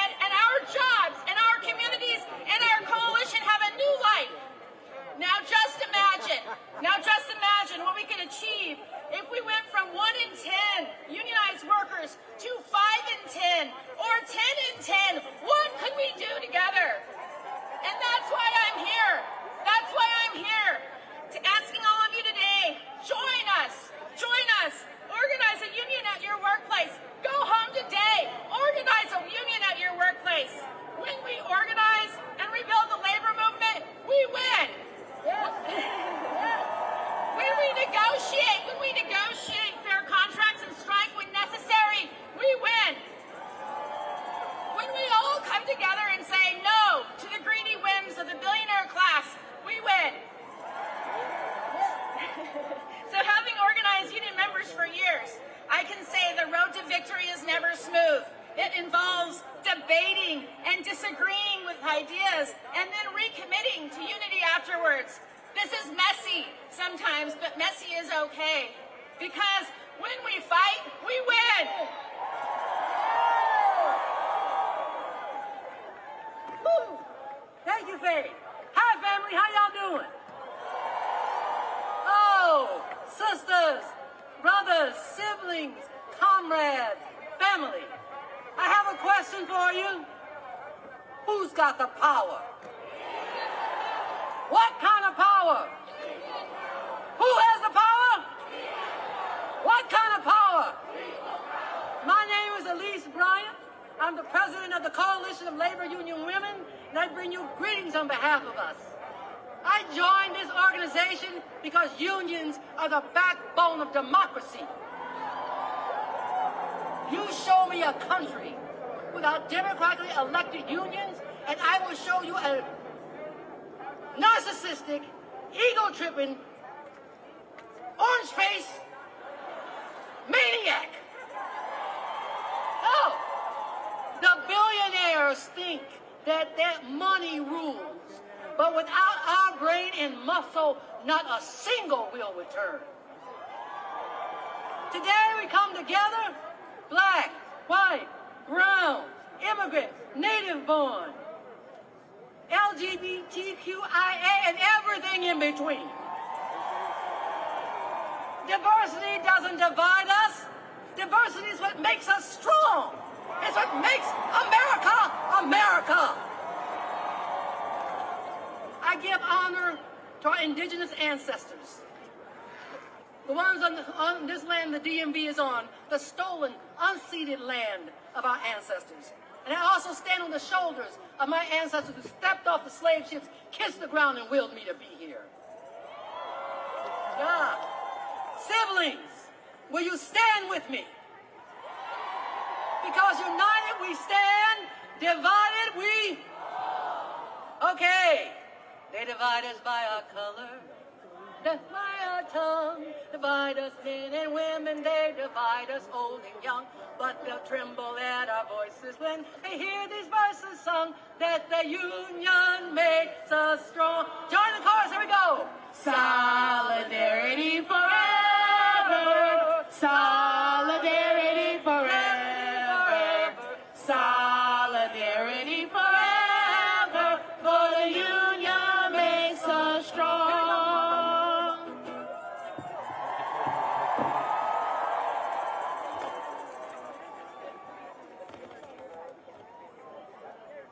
We can have a little sing-along.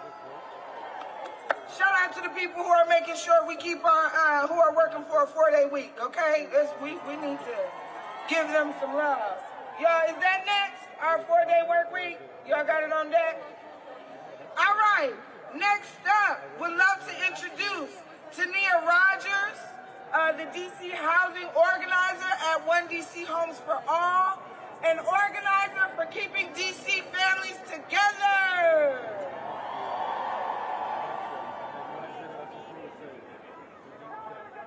What's up, DC? Greetings, my brothers and sisters. My name is Tania Rogers, mother, daughter, Black American woman, descendant of 6 indigenous tribes. Today we gather for the People's March, united by our passion for justice and fueled by the knowledge that we are powerful when we organize and we win when we stand together. I stand before you as a housing organizer with One DC Homes for All, working to empower Black working class communities in DC. We believe housing is a human right where families can rest, grow, and build futures without fear of being displaced for corporate profits. One DC is part of the Right to the City Alliance, a national network of over 90 organizations fighting for gentrification and advancing just, sustainable communities. I have seen firsthand how unaccountable landlords devastate families, prioritizing profit over people. But I have also learned that when communities unite, our voices ring louder than any corporation's bottom line. We challenge the skyrocketing rents, stand up to exploitative practices, and demand that our cities serve all of us. Today we march for many reasons, but let us remember that housing justice is racial justice, climate justice, economic justice, and gender justice. There can be no women's liberation without housing justice. Women, especially Black, Indigenous, and working-class women, bear the brunt of unsafe, unaffordable housing. We must resist policies that push our mothers, daughters, and grandmothers out of their communities. It is time to dismantle outdated rules that perpetuate division and keep our neighbors trapped in poverty.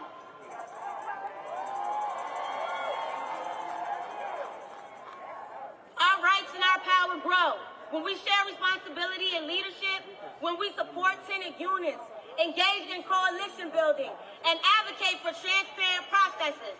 We must stand firm, use every resource and strategy at our disposal to protect our neighbors, whether that's driving policy change or writing grants to fund sustainable housing projects. Are you with me? Today, let this be our promise. We will stay vigilant. We will continue to fight for safe, stable homes, and we will ensure that no woman stands alone in this struggle. Carry this moment forward. Teach others that a woman's right is her birthright, that women's rights and housing rights must be protected every single day. We are warriors, and together we will win.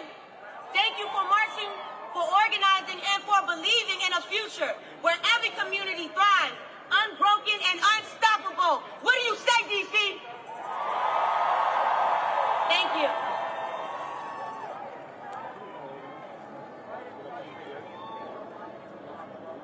All right, boos, we're almost at the finish line, and yeah, we are just fucking getting started. You see what I'm saying? So we're gonna bring up one more speaker, a fucking treat, okay? She's a treat. Then we're gonna have a choir. They're gonna do some singing, and then we're gonna close out. Y'all with me? All right. Don't move because you look good, okay? So next, I would like to, let's give it up one more time for Tania. That was good. We love a housing organizer, okay? Housing is a human right. And now I have the immense pleasure to bring up that treat I was telling you about. Judith Brown-Dianis, Executive Director of the Advancement Project, leading the fucking way. Let's go, Judith. So wait, I gotta take a picture of y'all for my last TikTok post. I love TikTok. Good afternoon. My name is Judith Brown-Dianis, and I am the Executive Director of Advancement Project. When I say whose schools, you say our schools. Whose schools? Whose schools? Advancement Project is a national racial justice organization that builds power for liberation.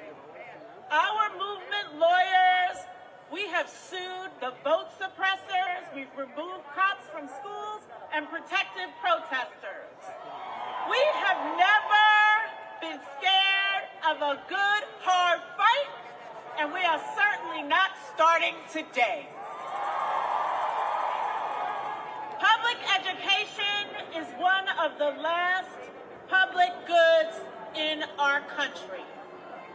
It is critical to the liberation of our people, and that's why it is under attack.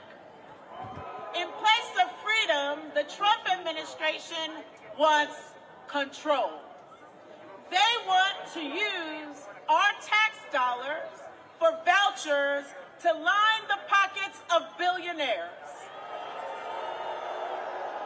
They want to dismantle civil rights protections and ensure all-white segregation academies while banning books that tell the truth about our history and our people. They want to continue attacking Title IX, the law that protects gender minorities' rights to participate equally in our schools. If they have their way, our schools will be open to ICE and leave children and young people to fear for their safety. And despite their so-called family values, they want to end Title I, and with it, free meals and resources for millions of children who are living in poverty. This will take away from educating our young people, and it will fuel the school-to-prison pipeline. We don't want that. But you know what? This march ain't about Trump. For real. It's about us.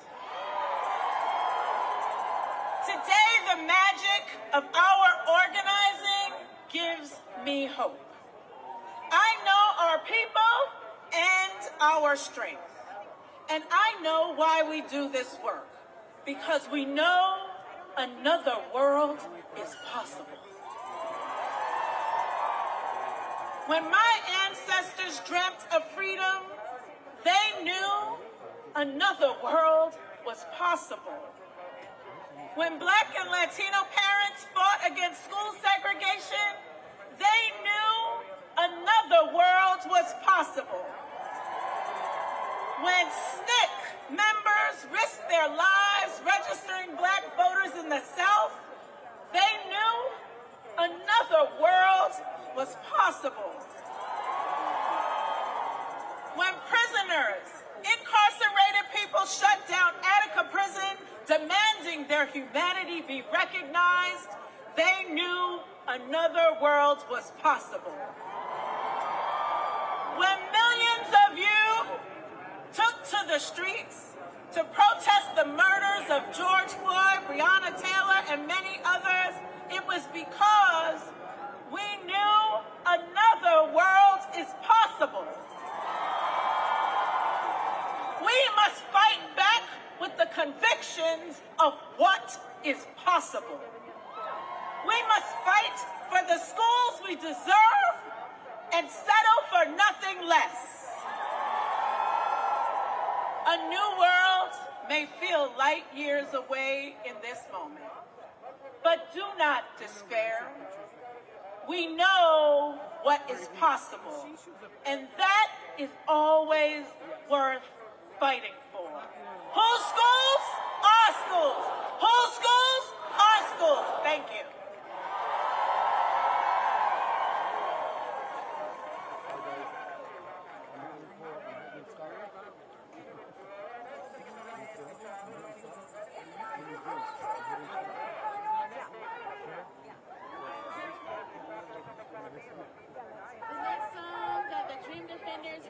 Choir is about to sing is a familiar one.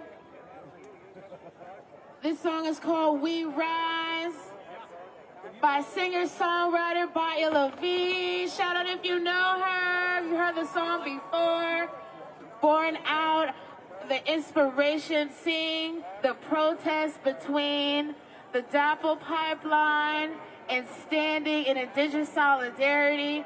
We're going to sing that song today, and we want you guys to sing with us, all right?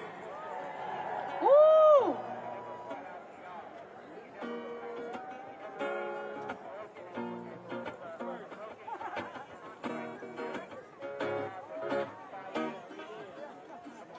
We rise,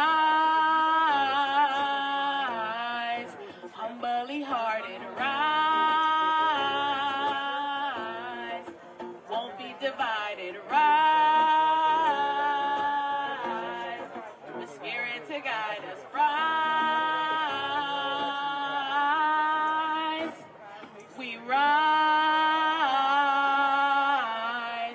won't be divided, rise, won't be divided, rise.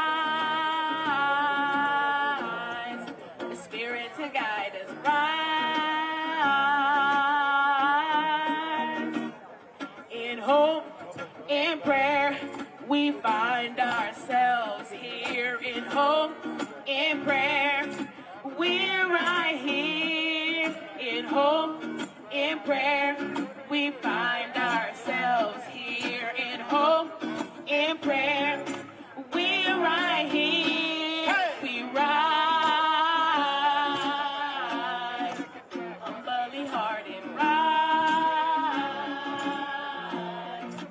Won't be divided. Rise,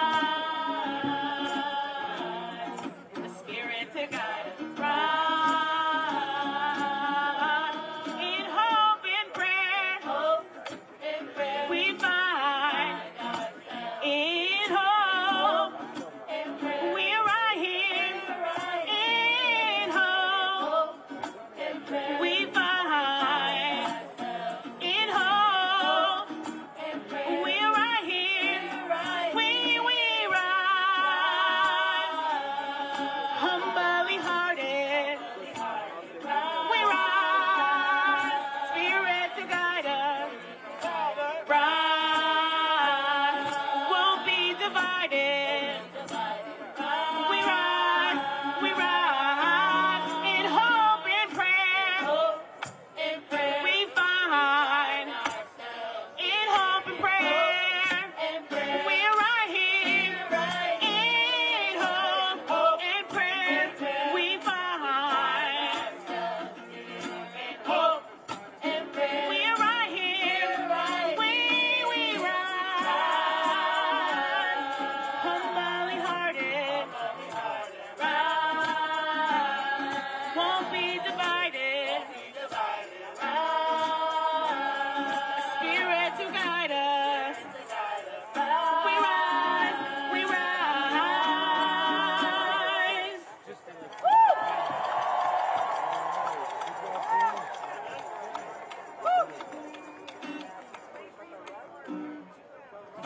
The last song we're gonna do on today's program was written by some Dream Defenders' very own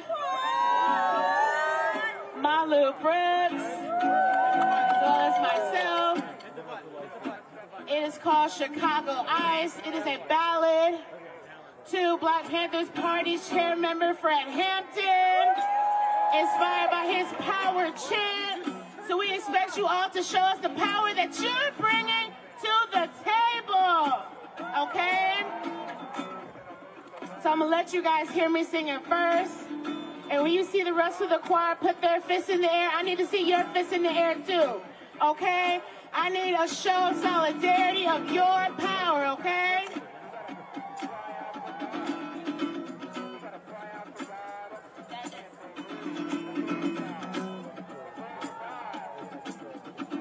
Ain't gonna die slipping on no ice. Ain't gonna die crashing on no plane.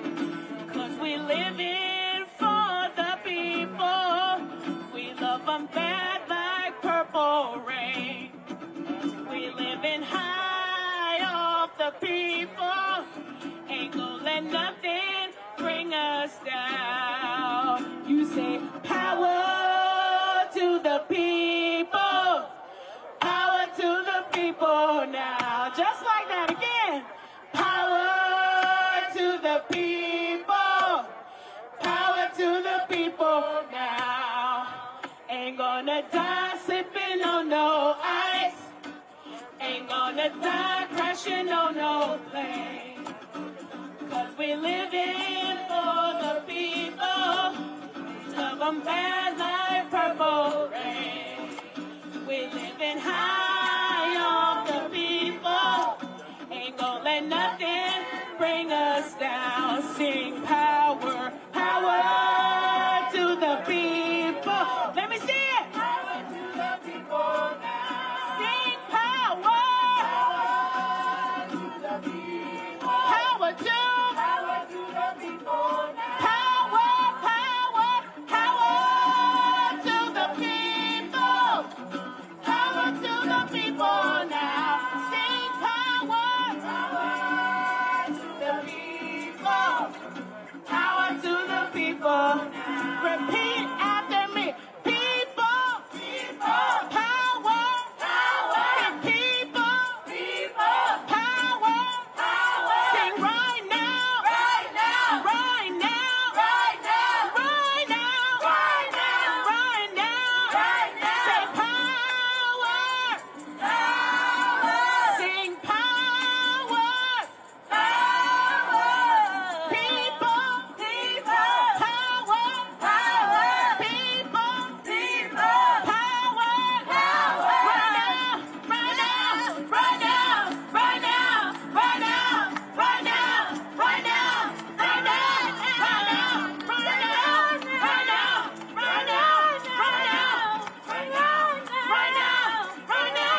Y'all, if our movement does not have culture and soul, we will lose, y'all. We will lose. Shout out to the choir. So I told you we almost at the finish line. We have 2 things left for you. So first, we want to bring up the People's March Committee. Y'all, many hands have made this day possible. We wouldn't have no place to ship. We wouldn't have no Ben and Jerry's, okay? We wouldn't have phenomenal speakers had it not been for the People's March Committee. Come on, y'all. Come on. Walk this way. Walk this way.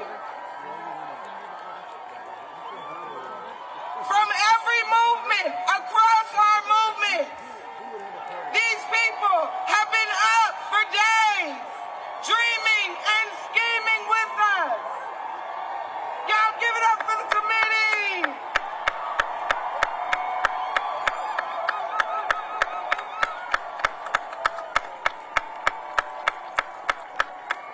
If you see these people, shake their hand and buy them some hot chocolate. It's cold as shit, okay? Deep gratitude to y'all. Thank you for your labor. Thank you for your love. We appreciate y'all. Deeply, deeply.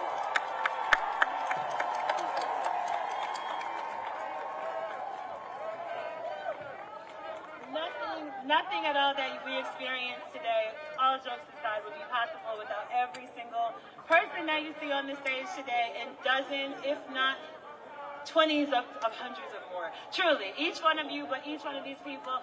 So on behalf of all of you, I think I can take the liberty of saying thank you. So could we do it together? Could on the count of 3, could we just say thank you, everybody? All right, 1, 2, 3.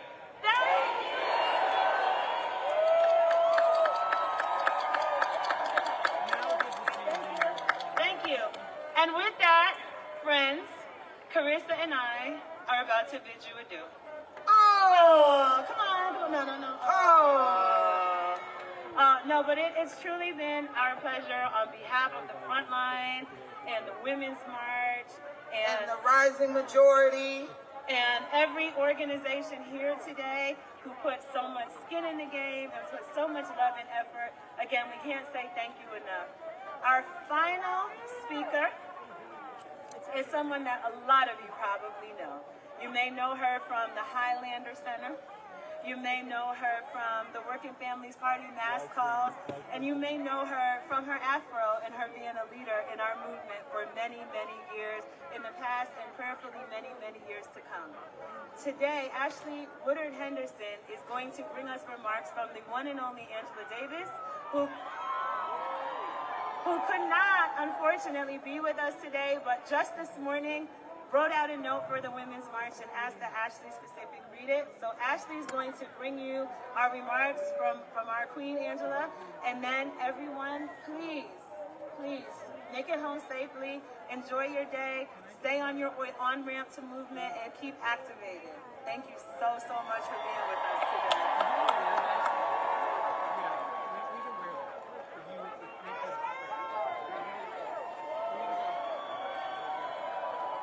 Family, I know you are frigid, but we can do better than that. Can we give it up one more time for Carissa and Tiffany?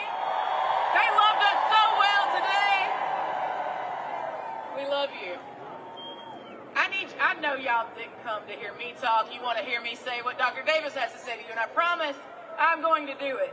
But we would be remiss if we didn't give you something that you could do right now, right? We gave you leaders that you could trust. You got to hear from them about what's going on. But now we need you to join their organizations. We need you to amplify their demands. So anybody got a cell phone out there right now? Can you just wave it at me, wave me or something? Can you take that cell phone and go to your messaging app? Can you do that? If you can do that, say, I can do that. Okay, bet. When you open it up and you get to your messaging app, I want you to text the word power. What are you going to text? Oh, honey, you didn't make me believe it. What are you going to text? I want you to text the word power to 44310. You're going to text the word power to 44310. 4, 3, 1, 0. You got it? I'm going to do it to you one more time, just for good company. You're going to text the word power to 4, 4, 3, 1, 0. And when you do that, it's going to be the opportunity for us to bat signal you when it's time for us to come together again. When our organizations are on the front lines fighting for justice, are you ready? Do you want some power? Well, then I think we're probably in the right place, and it's no better way to close this out than bringing to you the incredible solidarity greetings to the People's March from Dr. Angela Davis. So from now on, I'll be reading as her.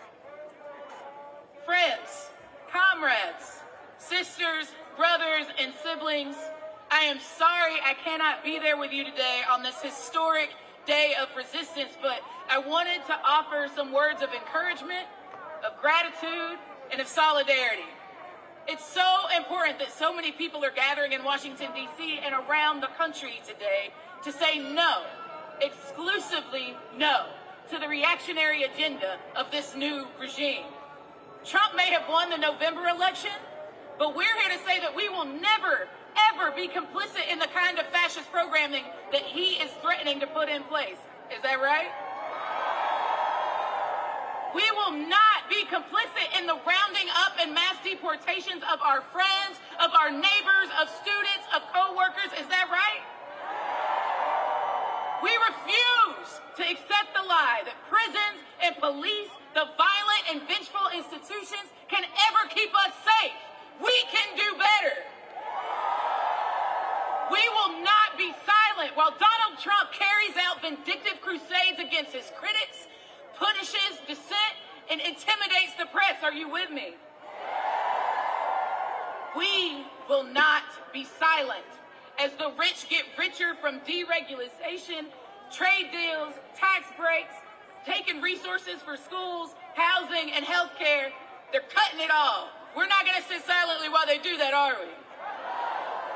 We will continue to demand abortion rights, trans justice, the right for resources for the children that we choose to welcome into our families.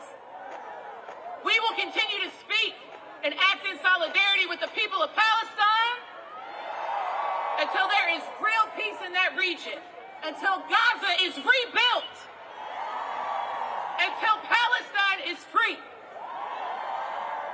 We stand with the people of Haiti, the Sudan, and every other place on the planet where there's a fight against capital, against empire, and against settler colonialism. Are you with me? We stand with the abolitionists and freedom fighters of the world who not only seek to dismantle unjust systems, but to build a new world. Do you want to build a new world? So, as the banner for this march proclaims, we will not go back. And let me add, we will not stand still either. Dr. Davis says she wants to leave you with two things. Number one, Donald J. Trump is not invincible. She said she's old enough to remember the decade before the radical decade of the 1960s. Any people remember her time before the 1960s? Wave at me. Thank you. She said that previous decade was defined by the Cold War and McCarthyism, vile opposition to desegregation and to any reforms that gestured toward greater racial justice. And then there was Greensboro in 1960, and the Freedom Rides in 1961. There was Freedom Summer in 1964, and the birth of the Black Panther Party in 1966, and a radical upsurge of young people all over the world in 1968 against war and imperialism. Y'all don't hear me. Even though in this moment it is dark, this is a dangerous place right now, we will not and we cannot succumb to fear or succumb to despair. What we're experiencing now will not last. It will not last. We're up against racist and recklessly destructive enemies, but we are many. And if we do our work and we hold our ground, we will grow our numbers even larger than what we saw today. Secondly, know that we are strong and we are on the right side of history. I said we on the right side of history, good people. When it gets ugly, I need you to remember that. And remember this, more people opted out of the last election than voted for either the Democrats or the Republicans. That's T. I'm gonna say it one more time because I think you missed it. More people opted out of the last election than voted for either the Democrats or the Republicans. Over 80 million people felt there was no good choice for them, and that even if they opted for the lesser of two evils, that it would not sustainably improve their lives and prospects for the future. Well, we have to give them more than Republicans or Democrats. We have to give them a vibrant and robust progressive movement that will fight for a real redistribution of power and resources. That's what we need to do. We need a movement. We need a people's movement, and we will be radically inclusive. We will not throw our people under the bus. Dr. Davis leaves with you this message. I stand with you in this fight, which I know ultimately we will win. Do you believe that we will win? If you can't convince me on this stage, then we're certainly not going to convince those people that are moving into Pennsylvania Avenue this week. So I need you to say it like I need to know it. Do you believe that we can win? Are you going home prepared to see it done? Are you ready to be a winner? To build the people's movement that we need? Then I need you to repeat after me as we close out this great, incredible intervention. I need you to say, I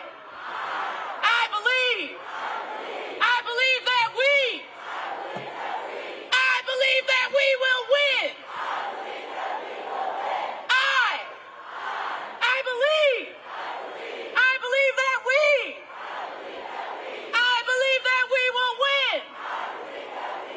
Let's go make it so good, people. Thank you for being at the People's March. We love you. We love you. We will see you in the streets.